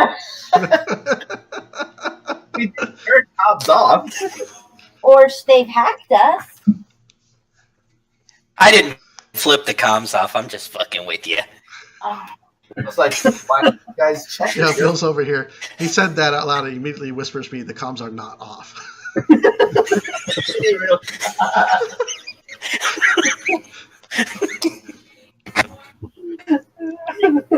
Out of the pipe. I was hoping you'd say something like, let's board him and kill all of them. Oh my god. Anyway, let's get this over with. We've got things to do and people to see. Speaking of people to see, what do you know about Guy X, whose name I can't remember right now? Guy X. I know a guy Gax, but not a guy X. In the meantime, Mike, can I pull up next to their ship for the boarding? Yes, you can. Guy Gax. Nice map. Phaser set to kill. All right, let me load this up here real quick. Out we have blasters. Yeah, you really ruined that. I really thought you were going to be like, everybody set your phasers to kill and let's board them and blast them to hell. I figured you guys would be, ready to kill them with the comms open. All right, so I got to ask, is anyone staying on the Raza? I'll stay. This is your first time boarding an enemy ship, so nothing is preconceived. So what's your plan for boarding the enemy ship? I will stay on the ship. And is there any way I can use computers check or anything to scan their ship and get a layout or anything I can do to give the boarding party some intel? Well, we've already scanned it. Well, not looking for that, but yes, you can do that, Bill. More like this, Mike. Also, it's right along with him. But since this is a surrender, I want them to send the computer codes over to Cypher so that he can secure the ship. She responds. She goes, "Sorry, we don't. There's no remote connectivity. That'd be foolhardy to have that kind of access to a ship like this. I promise you, we're not going to pull anything on you. This is a fair and honorable surrender." Yeah. Do I know with a computer's check if she's bullshitting about what her systems are capable of? Yes. Go ahead and make a computer check. And I was doing it this morning. Yeah, it's entirely possible that what she's telling you is the truth. And Ryder, you get the impression that she actually is telling you the truth. Okay. Let's get going then. Yeah, I say we send the muscle over, and Wesley send Timex with him. I'll go. He can't. Timex is not a smart AI. He has to be there to control him. So. Oh, okay. I think that's a higher level. Timex becomes more autonomous. Yeah. I'm working on that part. Since it's close quarters, Drez isn't even taking his pike. He's just taking his claws. Yes, his claws, his horns. We'll be like, my hands in my pockets. All right. So good. As they're heading over to the ship, give me your computer check to scan them to get a layout. So Newell and Cypher are staying back, and everyone else is coming, right? That what we were deciding? I don't think Wesley. Yeah, Wesley's staying because he's going to fix Well, those dudes. Since Timex can't go alone, it might be best if Wesley went with the boarding party so you could take Timex for some firepower. Huh? You'll be fine, Wesley. The lizard man over there will make sure nobody hurts you. Oh. The Okay. Cypher, he can stay and repair the ship, and you can come to get intimate with their computer systems. Yeah, I thought you was gonna go over there and sell them some new weapons and crap. Yeah. Not that they can use on us again. They're going to need a new turret. They're gonna need a lot of new stuff. Bar Crusher, you've got those backdoor codes, right? Do we want that turret?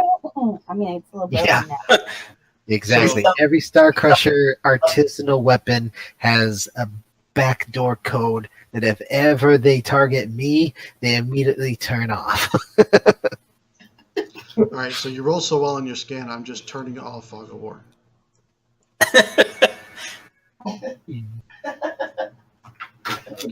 And that is the layout of the Rusty Rivet.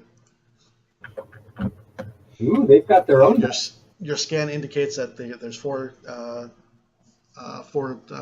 life signals, life forms, and they're all in the front command deck. Is this like pirating? Like we can confiscate their ship and then like sell it for scraps? In theory. I like the way Mike's like, in theory. They've got a med bay. I should go check it out. All right, so I just want to make sure I understand. The final boarding party is Switch, Newell, Drez, and Ryder. You want me to go or not, Captain? And Wesley and Timex, I guess.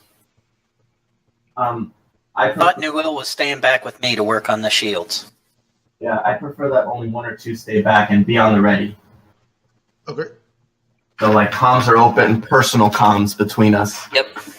In the meantime, too, I'll be scanning through their computer systems and seeing if there's any way I can like control some of their if there's any way I can control some of their electrical systems and stuff. That if you won't be able to remotely. Oh, okay. So, is there any way that, like, while the boarding party's in there, Wesley can do like an engineering check to get me hooked up to their system? Yeah, I have a remote.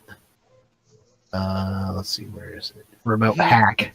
Yeah, so just so you're aware, typically, like if there's a Wi-Fi, like I say Wi-Fi, if there's some kind of wireless connection on a device, you can hack into that. Otherwise, you have to hardwire in. The mechanics have a trick where they've, however you want to describe it, like a little cord of nanite stretches out to the machine. They can remotely hack, even if it doesn't have a wireless type setup. I just have to be within 20 feet of it. Right, and he could like find their main computer and put like a router on it so that I can connect to it, right? Yeah, I could do something like that.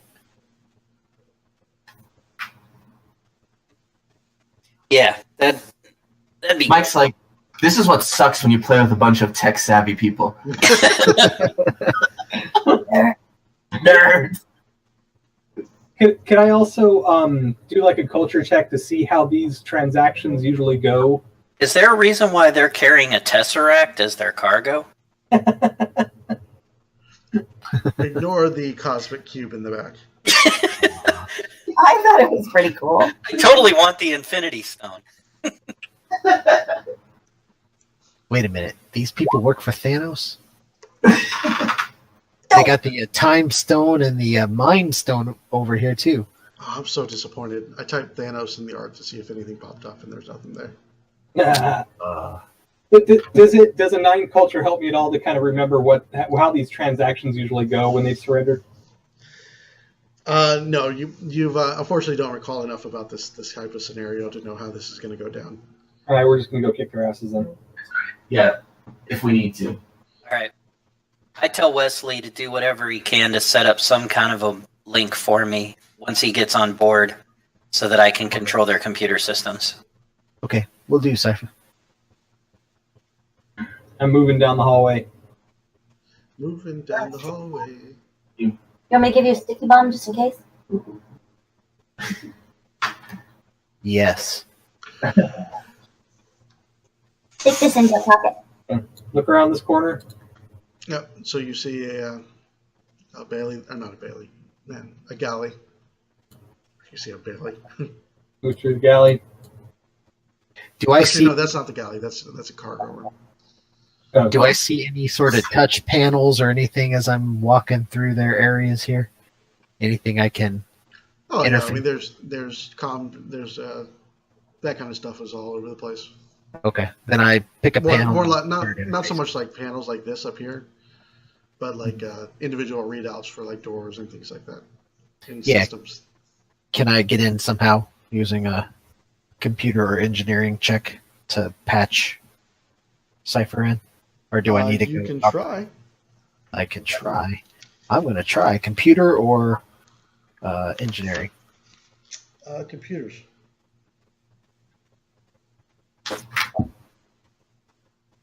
26. 26.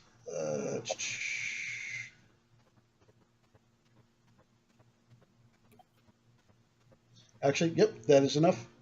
Yeah. So you recognize the system. The pirate ship has a tier 2 system. And you're able to hack into it. But you realize to set up a remote access to Cypher is going to take some time. Okay.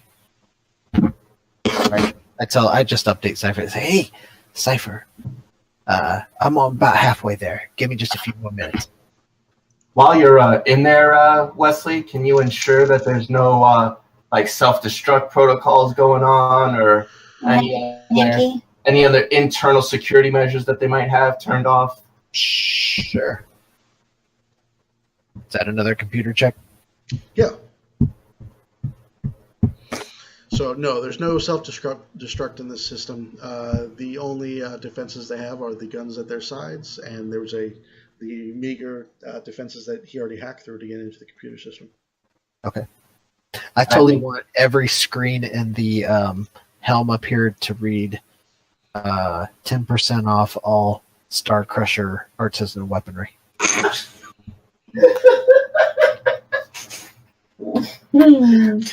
Mike, you said we're walking through some cargo stuff. Is there anything of like worth or value that we see? Like what? Oh, it's a ship full of stuff that is valuable. Yes. I rephrase that. No, there's actually not a whole lot of value on this ship. I radio into the crew, and I'm like, why don't you guys give me a minute till Wesley gets control of the ship's computer systems before you approach the bridge.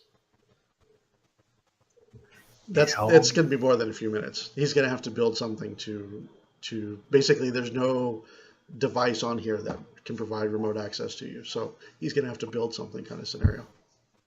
So like, how long are we talking about? Like hours. Oh. Can't you just plug Timex into it? Nope. What about Canary? You with like a little spinny thing he can plug into a hole? No, unfortunately. I don't have like a sonic screwdriver. No, it's not quite that easy. That's not what the movies say. I know. Hey, Mike, let's compromise. I roll a 1d4, and that's how many rounds it takes me to get done, because I'm a master craft. Okay, we'll compromise, but it's 1d4 hours. Mike's like, I am done with you screwing with my encounter. No, that's actually the rule in the book. It's 1d4 hours. 1d4 hours, and then half of that. Oh, and half because of your feet. Yes. Yeah. So, all right. Let's see this. Roll 1d4. Help. Would help if I put the slash in front. So 1.5 hours. You think you could rig up something in an hour and a half? I'll be done in about an hour and a half. Give me a sec. By that time, we can be. We'll have lunch with Kelly. An awkward 10, 20 minutes go by, and you hear the intercom for the ship fire up. This is Captain Alara Aquana. Are you actually on my ship right now? Where Yes, you don't know. We did. Is this? I'm a little confused by this Crusher Inc. company. Is this how you normally do business? we're here surrendering. Artisanal weaponry cannot be rushed. The door wishes open, Sledge, and you see the 4 pirates sitting on the deck there. Manning the main helm, you see an android male sitting here. He's got the eye implants and whatnot, and he's wearing a white and black suit. I want his eyes. Oh no! You see a Lashenta female, Demea female, who's manning one of the gunnery turrets, and on the other side from her, she's wearing. They're all dressed in fairly simple clothing. You see a light brown skinned Vesk, wearing a rather garish. Actually, he's not so simple. He's wearing like a garish type duster type outfit, but without the fedora. And then the captain of the ship, expand that, is rather flamboyant looking young woman. You're actually a little bit surprised by her young age, and she seems to be dressed up in a pretty stereotypical looking. She spins around in her captain's chair there, and she says, "Welcome to the Bridge of the Rusty Rivets. The ship is yours." Damn straight. Damn straight. We'll take the ship. We'll take the cargo. We'll take your credits and throw in his eyes. Here, I thought I was the pirate. What brings you to these parts? Why are you here? What are you carrying? That's a kind of question I should be asking you. This is our territory. This is our ship now. No. I think you misunderstood the colloquialisms of the language I used. The ship belongs to me and to the free captains. You don't want to go about drawing their ire by taking one of their ships. I mean, I could care less. I'm a young captain. I could just get another ship and build my name from there. But to take from an entire vessel from the free captains, that's asking for a whole nother level of trouble. Does that sound right to me? Does that pass muster? Yeah, who are these free captains she's talking about? Yeah, the free captains are one of the biggest fleets in the entire Pack Worlds. So find out Maybe what you can third about. only to the Steward fleet. Actually, no, fourth. So fourth to the Armada that surrounds Absalon Station, the Steward fleet of the Peacekeepers of the Solar System, and the infamous Eoxian Corpse fleet. Mm-hmm. So, and this is not to her, this is like to us, because I went and put the kids to bed, I think, during the part that we were saying this. But we're heading toward where the message was sent, and it was sent to a particular person, right? No, it wasn't necessarily sent to a person, but it was sent to a specific location. A place. Okay. I want to inquire about that. That place, like whatever that location was. So you're in the general location. So it's this whole sector of spaces that it was sent to. Okay. But what she responds with is like, "Oh, so you're looking for someone? Well, if only you said so in the first place, we wouldn't have had all this trouble. If it's information you're looking for, it's information I can share. Can you tell me a little bit more about this person you're looking for?" I wish I could, but I don't know if I have any details.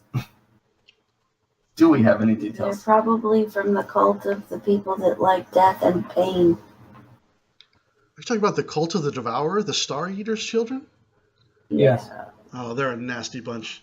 Yeah, there's some of them holed up not too far from here, but we tend to stay away from them. They're absolutely crazy. Not the kind of trouble we like to get into, especially not when I'm by myself out here in the free range.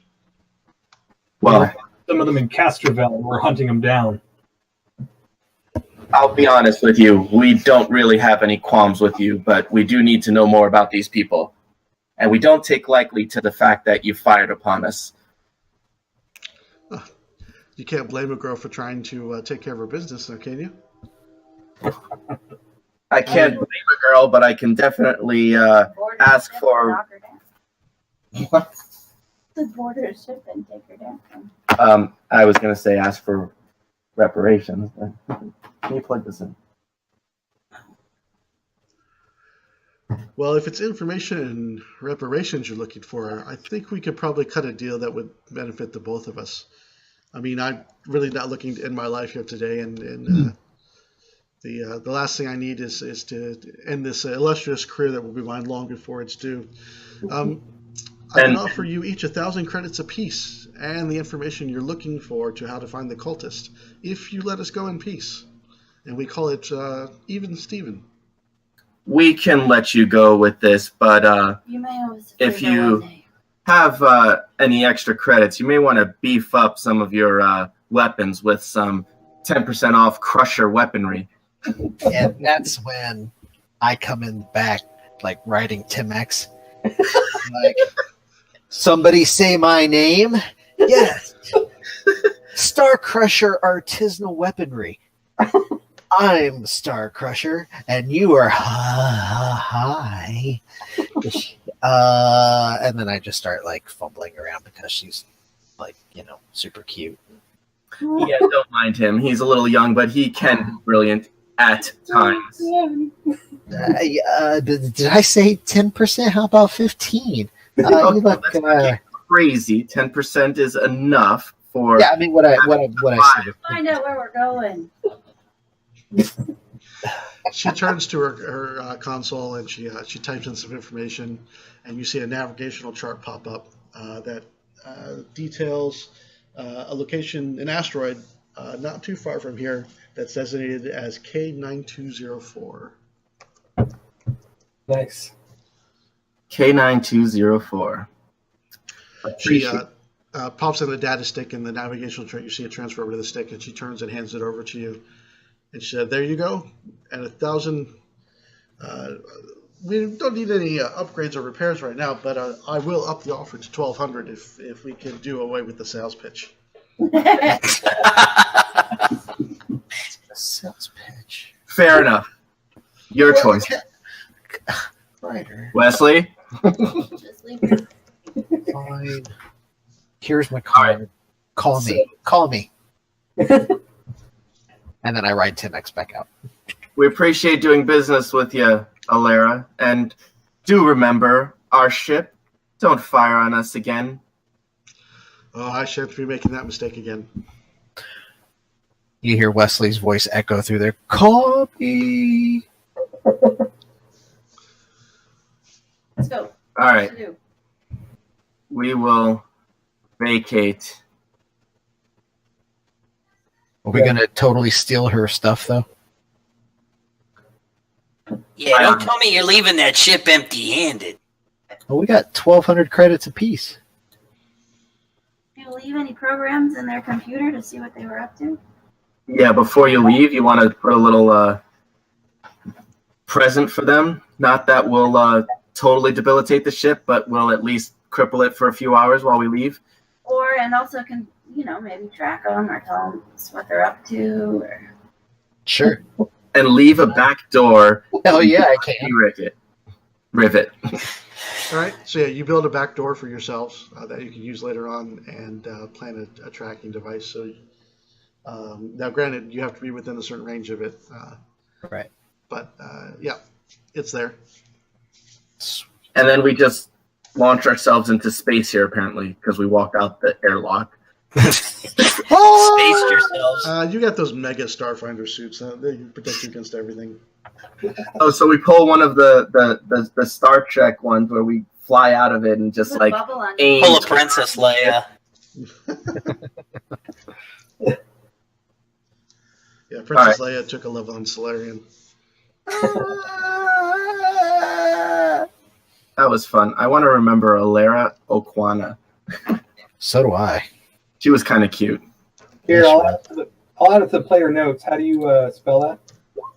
R-A. Oh, yeah. And last name is O-K-W-A-N-A. Got it. Copying it in right now, sir. Yeah. Okay, wanna? And I said yes. Wow. And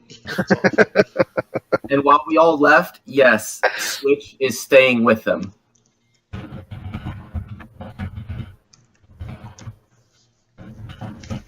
Switch is staying. I have I guess found the a other better. three didn't really give you their names, but that's okay. I have found a better crew. All right, I got their names. All right. Rivet.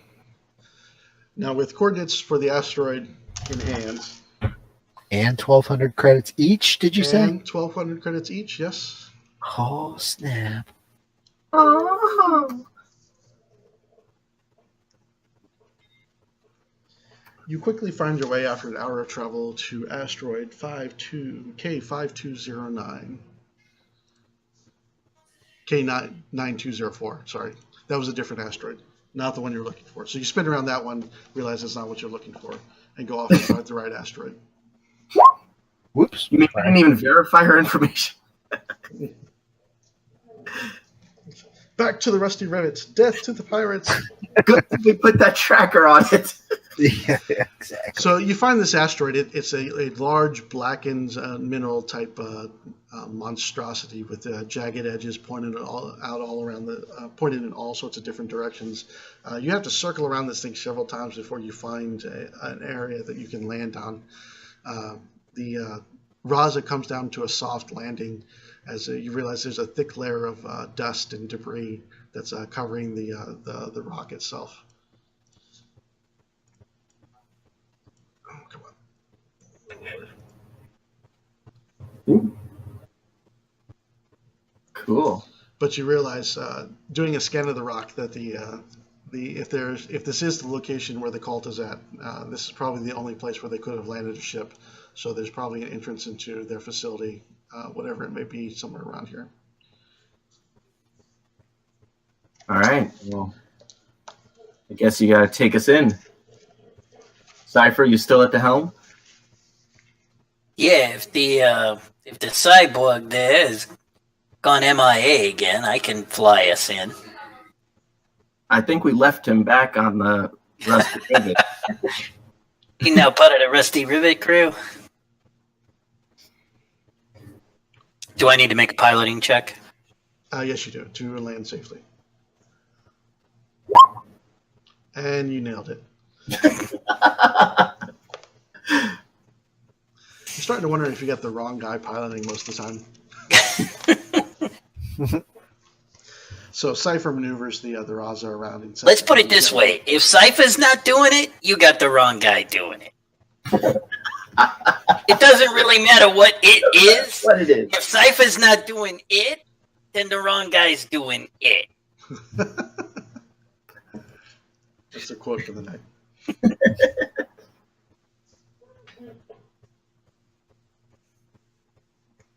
All right. So from the opening space that you landed on, there's a pretty obvious ravine that leads off to the west from the relative west direction from where you landed. The train kind of splits into, and there's two sections to it. I just threw you on there. You can actually put yourselves on whichever half you want. The bottom part is 3 feet lower than the top part, and as you can see there, terrain looks a little bit different as you're moving along. This narrow pass is flanked by a sheer rocky wall to the north and a more slender, although just as tall, rock formation to the south. A deep pile of silvery ash sits in the cleft between the cliff and a steep outcropping. Otherwise, the rugged terrain and ground looks pockmarked but flat, aka not difficult terrain. Silver ash? Yeah, like silver ash, yeah. Interesting. The land is also, this whole asteroid is, it is dense enough that it has its own gravitational field, but it is low gravity, so that's in play. And there is a thin atmosphere here, so you could, if you want, take your helmets off. You could breathe here.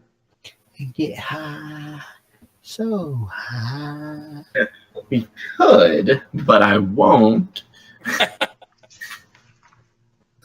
Well, we got Nawil's bubbles. All right, eyes peeled.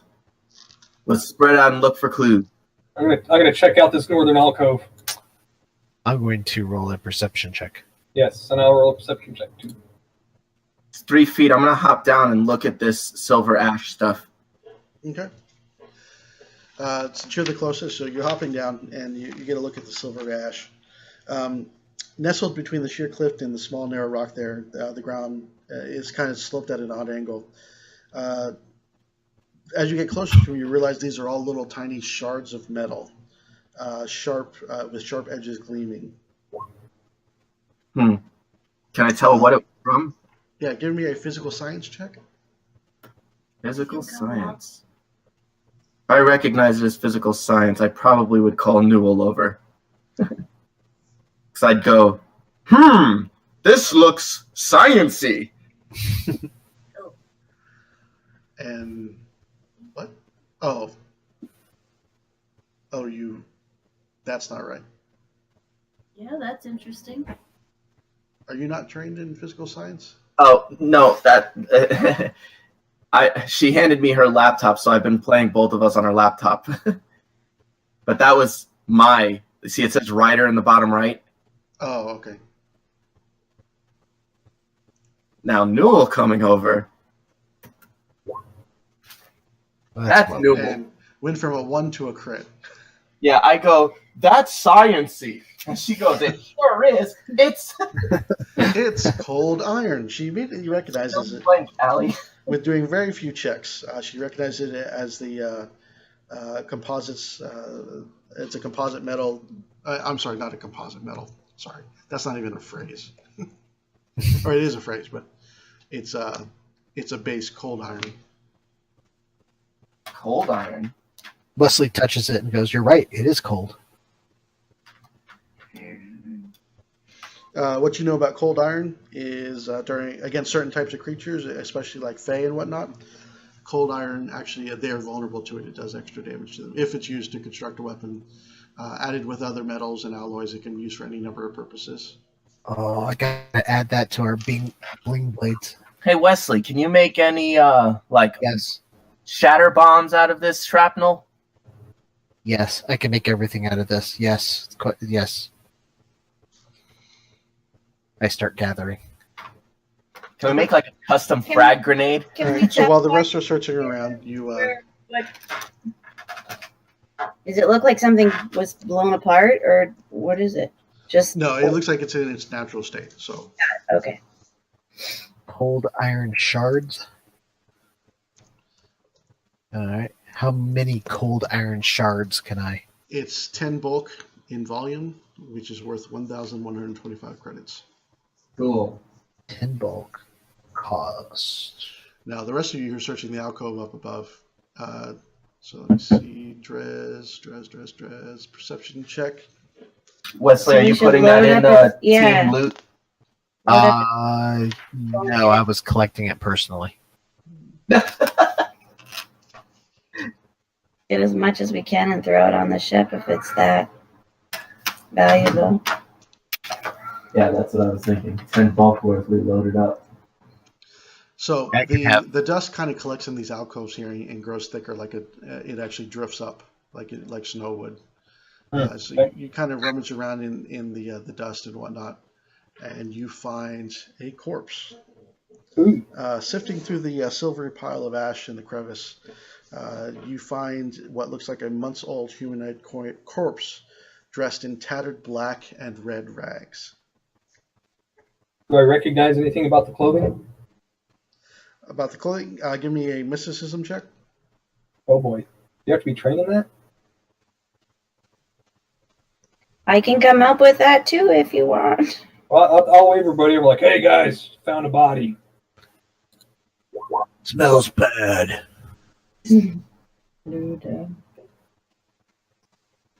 Sorry, real quick question, Mike. Our crew inventory, do we still have all of that? Like, I thought we got rid of most of that.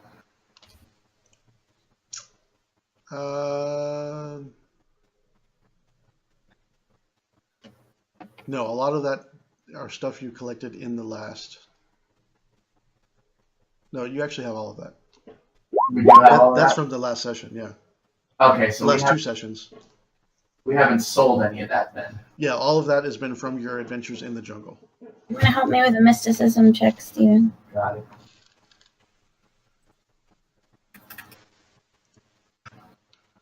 I don't know. Where are you? No, he found a body. He told us, he yelled and said, we found a body. I'd like to do like a life sciences thingy on it too and see if I know why it's dead or whatever. Yeah, you can do that too. Actually, with Dredge helping you there, that actually is a success. You identify the iconography on the corpse's clothing as symbols belonging to the cult of the Devourer. Similar, not exactly, but similar to what you saw on the cultists on Castrovel. And your life science check? He's definitely dead. 32.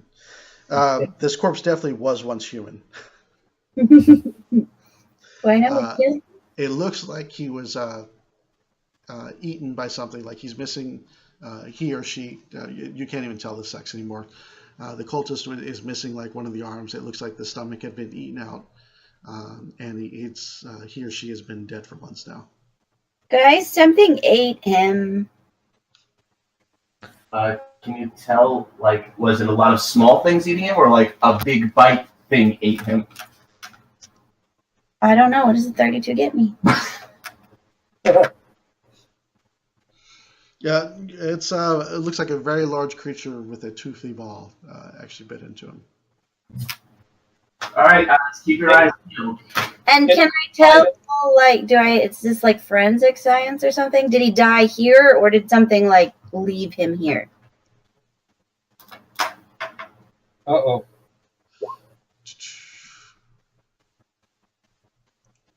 Wait, I didn't hear the dice in the background.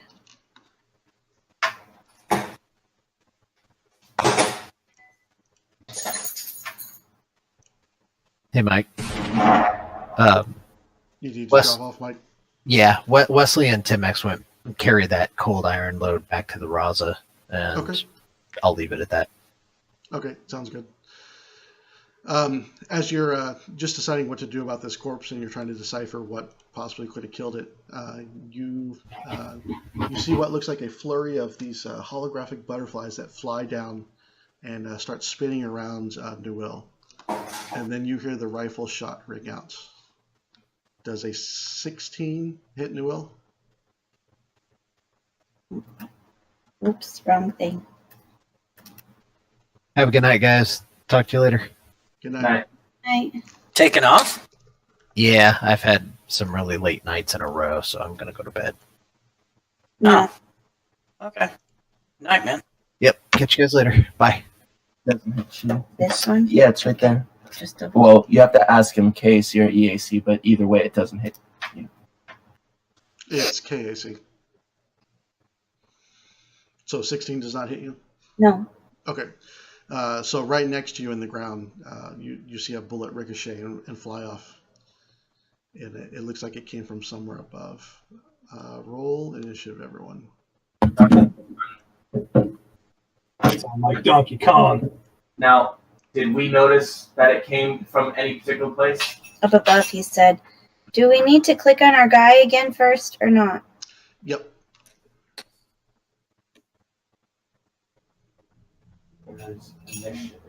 Can you get the dog?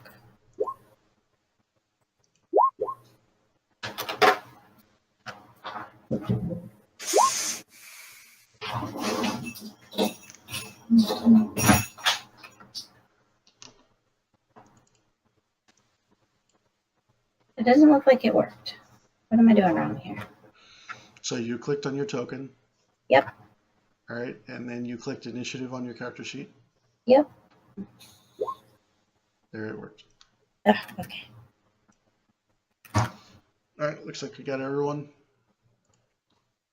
And Drez is first. All right. What's the height of these rocks around me?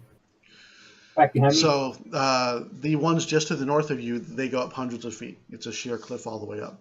The outcropping here is about 40 feet up. Here? Yep. Is there anything within 30 feet of me? Like a ledge or any kind of outcropping? Yeah, these sections here. Ones that so the middle one is 20 feet up. Okay. So really quickly, I'm just going to kind of scan. I mean, can I see I can't see anything where that shot came from, right? We couldn't see, just other than it came from above us somewhere. Yep, you can give me a perception check. Okay. As a standard action to seek out wherever the shot was coming from.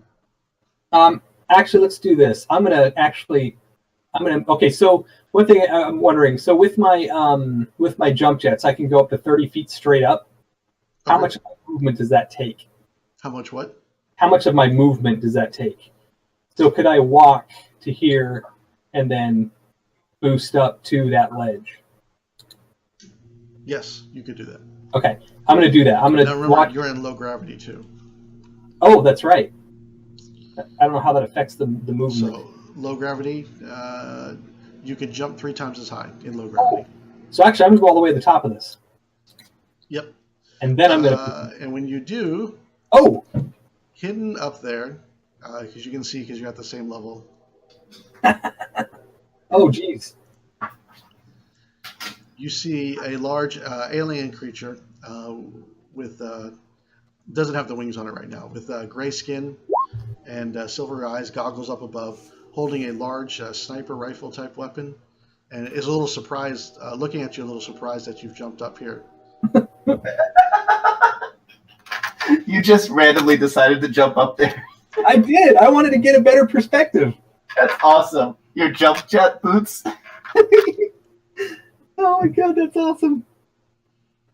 So I'm going to call out immediately.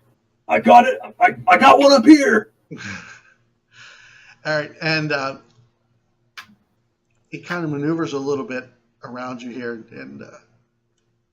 and draws out an enormous, because it's a large creature, pulls out this enormous dueling sword and swings the massive weapon at you. Wow.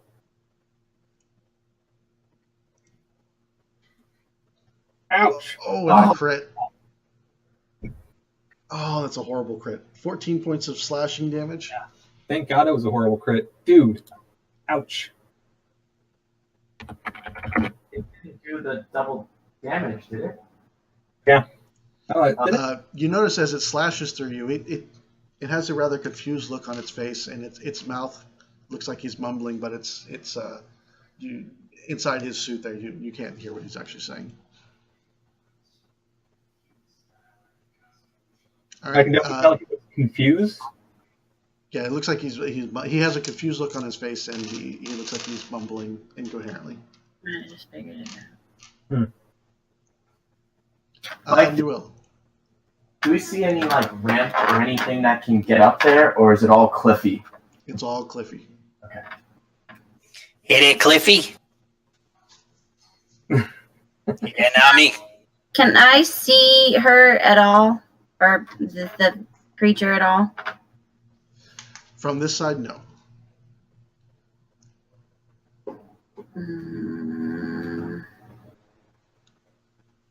This thing's pretty big. You can climb. I know, I'm going to try and climb. You said it's 40 feet up? Yep. My speed's only like... So if I get up onto one of these ledges, at any point am I going to be able to see them? Not from this side of the fort. No, you can see Drez from where you are, but you can't see the other thing, whatever it is he's fighting. So if I'm... Wait.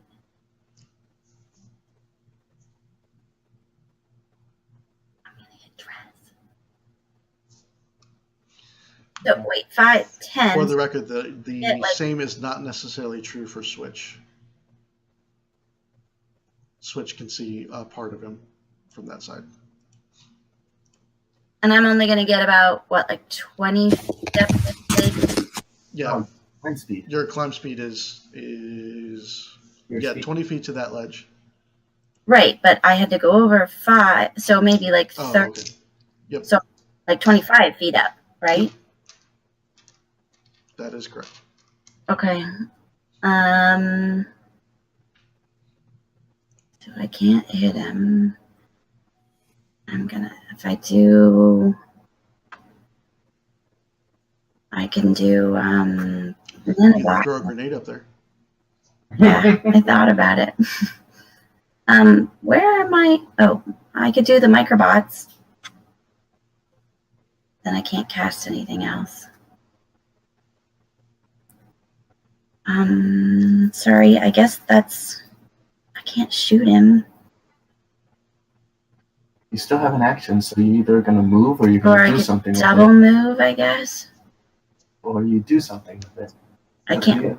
What else can I do? That's You it. named all the stuff you can do. All right, well, I'm going to double move, I guess, and try and get maybe more like up here on this, still with some cover, but where I can at least get a little view of whomever. Okay.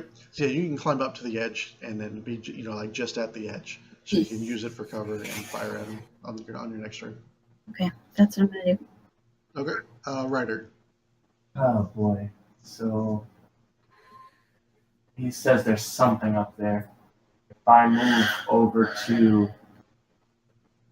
here, that's 30 feet. Do I have a sight on him? No, you get over there and you realize you can't get line of sight on him, whatever it is. Can't get line of sight on it. Alright, so if I still can't get line of sight on it, then I'm going to have to try and move around to the other side.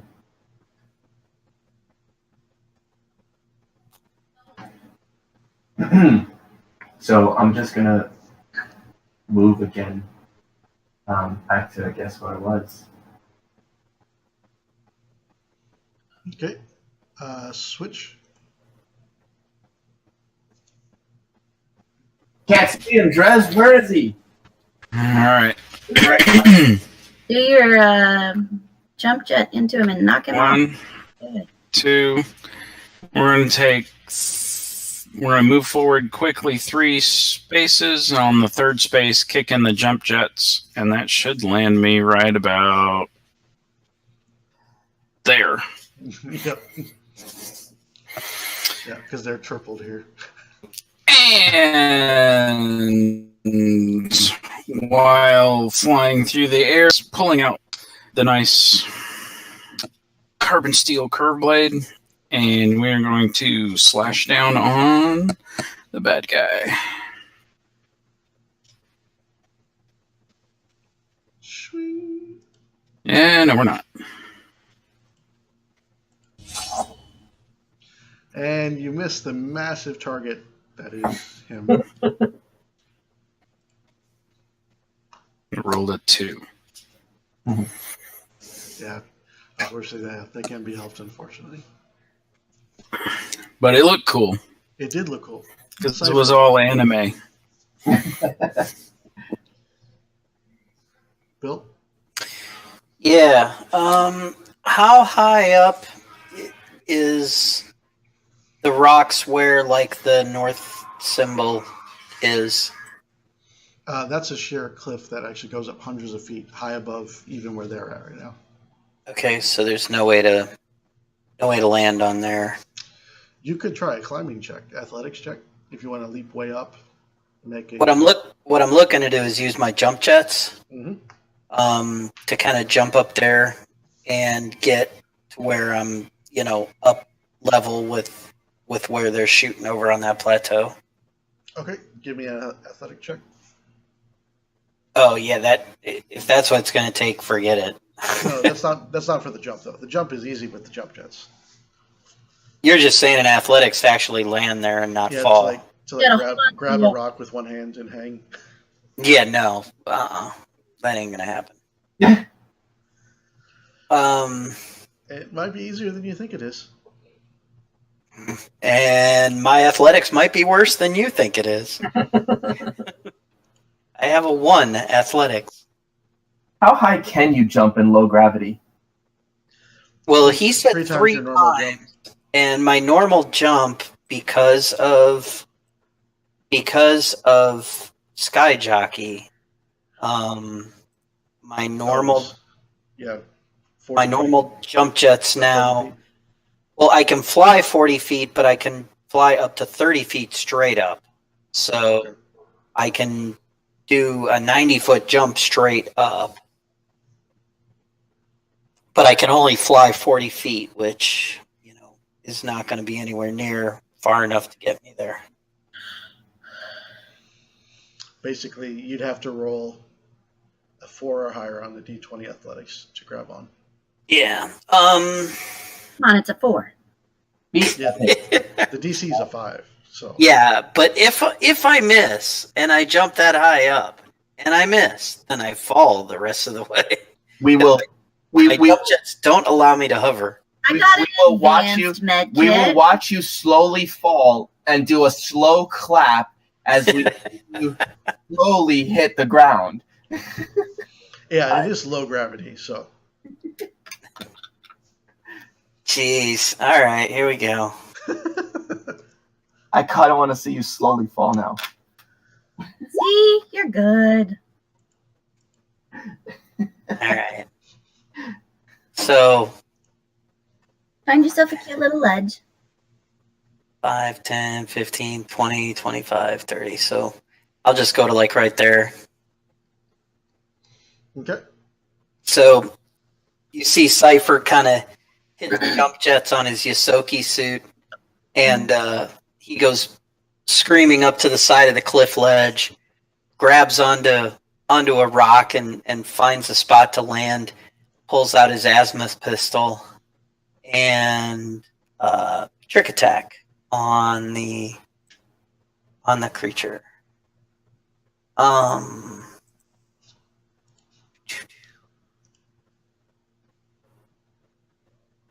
All right. That is you crit it. Yep. And then Switch is right. What's that? Switch said he'll crit it. I think you were talking about the athletics check, but Yeah, the athletics check. Azimuth pistol shot. Damn. you crit that. Dude. What the heck? So if I remember correctly, roll your trick shot again because it's going to double your. Will it double the dice on this trick attack? Actually, I don't think it will. Okay. But that's 11, 16, 32 points of damage plus burn. Jeez. Yep. Holy crap. There goes half of my monstrosity's life. And he is. And hold on. And I will make him. I will make him off target. That's just salt in the wound.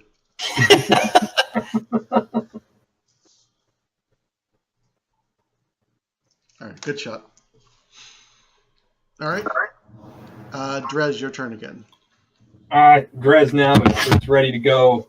He's got. He's not even going to grab his pike, man. He's just going with this. He just flexes his arms and bares his claws. He's like, "Oh, you're going to pay for that!" And just wham, wham, does a full attack. Attacks. It would be nice if I had that up. Full attack. Yes. First one hits, second one does not. Critical miss. All right, so you slash through, taking off 19 points of damage. You guys are getting to that point. Still Starting got to to be really dish high. it up. That's still got to be high, but I don't know. It is what it is. Yeah, you rolled two. You rolled 2 on the damage part. So Yeah.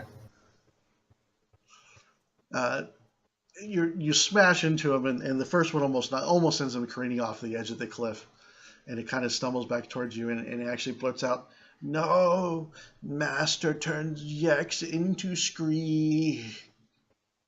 Hmm. And he swings his long sword or his dueling sword at you again. Actually, he's gonna try his trick attack first. Oh. Wow. No, wrong one. 19. Actually, you can stealth for a trick attack. Okay, I'll take that 31. Sorry, but yeah, trick attack is either a bluff, intimidate, or stealth. Yeah, he hit the wrong one on the first one.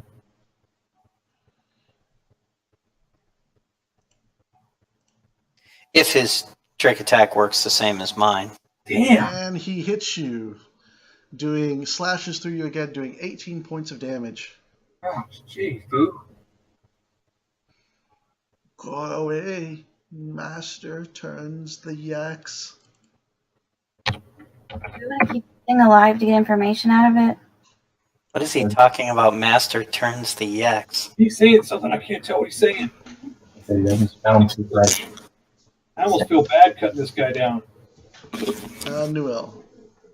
Not an honorable kill. Although he hits hard. So do we want to keep him alive for information, or are we killing him? Let's see if we can just incapacitate him. He doesn't sound like someone that's got much information. Why is this freezing? Why can't? Oh. Yes, I'm being stereotypical by the way he's speaking.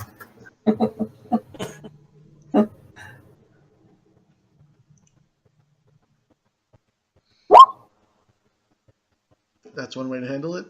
Blasted for 17 points of damage. Sorry. And he goes down. So Definitely doesn't have any information now. So we might want to keep him Sorry. alive. Let me magic missile the crap out of him. Oh, damn it. Do we want to keep him alive? Pew, pew, pew. Can I go fix it? She says as the missiles fly out from her hand. Yeah. Can we keep him alive? Oh, that wasn't that impressive. I gotta fix these sounds. Oh my goodness. Here, we'll just go with. Where's it at? Where's it at? Where's it at? I can't find it. Oh well. What's with all of that? I wasn't thinking I did that much. That actually was, I think, too much damage. Kaboom. What did the magic missile do? I don't remember it doing quite. Oh, it is a little too much damage. You still killed him. The 5 would come off. There's a mod. Her weapon specialization accidentally applied to her magic missile. Oh, yeah. Yeah. I did not realize that would do that, so that I'll have to fix. Make a note about that too.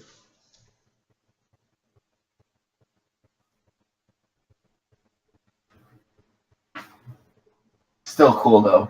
Should we keep him alive? Oops. And he goes down. I didn't know my own strength. Like David slew Goliath, Newell took out the creature. And what was his weapon again? The weapon he was using? Well, the dude just for What was that? I think he said, That's what it sounded like to me too. Oh, that's a one-handed weapon, isn't it?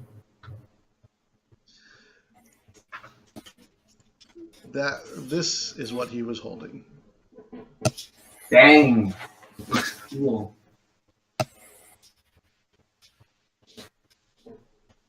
An advanced Diaspora laser rifle. This thing is enormous. Holy cow. 2d8 fire sniper weapon. So I'll let Drez and Switch decide who's going to take that, if either of them wants it. Arm wrestle. You do more of the snipe and switch. I'd let you have it. Those things around or anything. no, look at it. Guys, is everything okay? Do we see anything else from up here? Anybody else? I think it was my turn. You don't see anyone else, but nestled in the rock, you see a small cloth wrap bundle that was right next to where he was hiding at. Oh, no. No, not that kind of bundle. Oh, okay. Alright, I swing around the tip there with my guns out, like ready to fire. Where is he? Where is he? Mid. We already took care of him, dude. I got it. I'll look and see what that bundle is.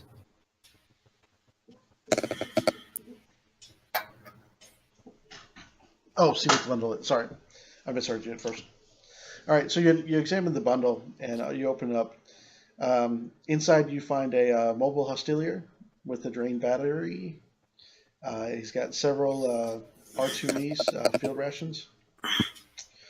You find a cred stick loaded with 2,800 credits. Ooh. and a small leather-bound journal. Ooh. Oh, Do you read it? I'll hold up the cred stick in one hand. I'm like, loot. And the other one, words. I don't speak this crap. I can barely read as it is, so someone else should take this. I need you to make. Does anyone speak Sarcessian? Crickets. Cypher tries to decipher the text, and you cannot make it out. You're not sure what it says. What is it? A culture check? Yep, culture check. DC 25. How would you? Yeah, I was gonna say I use my jump jets again to kind of Like- lead the rest of the party over there. Yeah. Where? I got a telepathic. No. Doesn't look like any of us are gonna be able to decipher this journal. Well, Can we? I mean, where's Google? I can do it. Where's the? Yeah, can't we just Google. type it into Google Translate? You should have just done assists with each other. You could do that if you're on a planet with a HoloNet Back on the ship. or on a DriftNet. Yeah. Ooh, so Ryder takes a crack at it. Are you able to add your expertise dice, or is that your final roll? No, that's the final. There's no expertise on culture. Okay. Is that your final answer? There is, but I don't have it. Well, the other two can try. You never know. Is there no assisting each other? You can assist each other.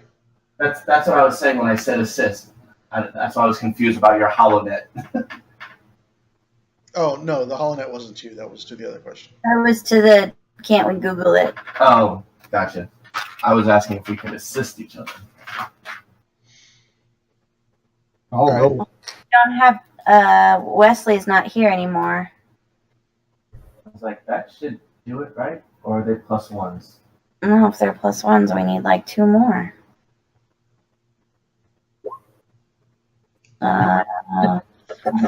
And there's a penalty. You think you might be getting started translating it, and then Switch pushes his nose in and starts talking about Androfan and some Android language on the pre-gap, and you guys just get all confused. And realize you can't translate this right now. Aren't we at 25 right now? So we had a 20 with 3 successes and then a penalty.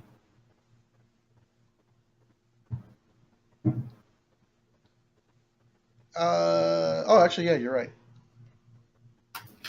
All right, so let me edit this.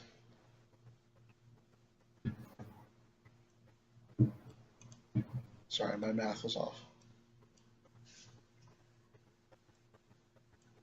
No, that's not what I wanted.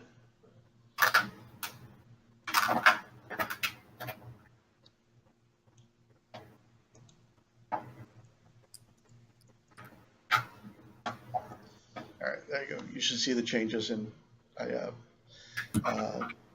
If you'd be so kind, Bill, could you read that for us? Didn't pop up on my screen. What am I reading? Yex's journal. It's under the player handouts now. There it is. Okay. The journal encompasses several months' worth of handwritten entries by the Sarcessian. The entries describe the stubborn Sarcessian's disagreements and personality clashes with others of his kind on his nearby home, and they detail his decision to leave and spend a month cooling down on this asteroid. The journal entries become increasingly jumbled going forward.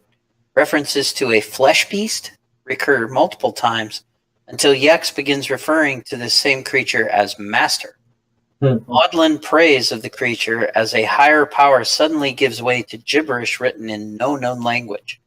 The journal's final entry simply reads, Yex keep scratchies away so Master finally make Yex into Scree. Yes! There's no map with an arrow? Sitting here? Yep, no map with an arrow. But So Yex, whatever this flesh beast was, this thing started to twist Yex's mind Mm-hmm. to the point where it believed this flesh beast was its master. And then apparently Yex kept something away from the master. Really? He's probably Yeah, Yex keeps Scratchies away. maybe So Master finally make Yex into Scree. Well, I think he was the sniper who kept people from bugging it. No. Yex keeps Scratchies away. The cold iron. We need to make sure we've got that on us. Oh, the Scratchies away. Yeah, like he moved it all away into a pile. Keep the Scratchies away. It's the cold What's iron. a Scree? We're fighting a Fae. What's a Scree? Get it all and put it on the ship. We better go get that. Make a life science check. Not What's on a it? strong suit. Can You have to we? be trained? I got life. That one, yes. Okay, sorry. No life science check for me. There you go. However, Nuil.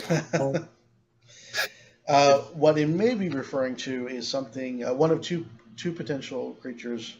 The first one's called a Screesire, which is an insidious horror that lurks in the rocky reaches of the universe. They are omnivorous and consume all manner of life, but they prefer the same diet of plants that sustain and empower their progeny, which are nasty winged creatures known as Screelings, which are the other creature. Screesire's round bodies are bulky and intimidating. Their wings are non-functional, and they use massive tentacles to grab their prey and pull them in. They stand up to 10 feet tall and can weigh up to 500 pounds. Now, Screelings, on the other hand, are kind of like their pupa form. They're brutal and shrewd. They're the immature offspring of Screesires. But they've not yet developed the full mental abilities of their progenitors. Screesires are intelligent creatures, despite their monstrous look, and they do have the ability to psychically enthrall and influence their victims and force them to do their bidding. That's the Screelings? Or the The Screesire? Screesire. Do So we we're know fighting if a they're Screesire. vulnerable to that metal that we found? Yes, all manner of Scree are vulnerable to cold iron. So can we go back to our ship and see? I'm sorry, let me rephrase that. They're not vulnerable to it. It bypasses their normal resistances. Ah. So, Mike, would we be able to, with Wesley's help or Cypher's, whoever else is mechanically or engineeringly savvy, can we use the cold iron to modify our weapons or to coat them or anything along those lines? Yes, you could create some cold iron treatments for your melee weapons and build some, or have Wesley make some ammo for you for projectile weapons. Now, for your laser weapons, your weapons to do anything but piercing, or I'm sorry, your ranged weapons that do anything but piercing, wouldn't be able to do anything for those. Yeah, I have a pistol that he can make some ammo for me for. What about a nice tinfoil hat to protect from his mental issues? You can do that. That might work. If it's not a spell, you're going to come up with an idea that'll just block something, right? Do you have any mind protecting spells on you that'll protect not only our environment, but our minds as well? Well, Oh, that's awesome. She's got a good point. Yeah, she does. I know. That's why I'm laughing about it. We don't want this thing scrambling our brains the way it did Yex here. and I want mine to look like a true tinfoil. Yeah. Plus, I totally want the image of all of us walking in with these tinfoil hats. Oh gosh. One thing I want to do before I get down from here, I want to just kind of scan from this vantage point the rest of this little valley. I'd wear one. Thanks. I'd totally wear one. Ooh, wow. Lots of information on cold iron. Can be So we don't lose it, I'll put it into a handout too. Tinfoil hat club. The Cold Iron Head Club. I literally see us walking in against this thing, and everyone just Can we tell what that green space is over there? Oh boy. You're a little far away from it right now. Okay. I'll wait for my tinfoil hat. Okay. If I do a perception, is there anything else I can see from up here? Yeah, you get a good view of the rest of the ravine here, and you actually see the what looks like kind of boiling, bubbling, greenish pool over there, and you see a giant stack of corpses over here. That's a stack of so I relay those both to the party. You also spot another corpse sitting over this area as well. All right. Honestly, I think we should return to the ship and just make a couple preparations. And that might be a good place to end it. No, that's my call. I'm the GM. Yeah, that might be a good place to end it. You're so smart. Yeah, I was watching the clock. Yeah, So yeah, that's fine. So you guys retreat to the Raza, and Wesley's already digging into the cold iron and starting to smelt it to turn it into ingots for manufacturing. And yep, Nice. And we will call it a session there. I'll jump jet down. Dang. And I will use a point of resolve.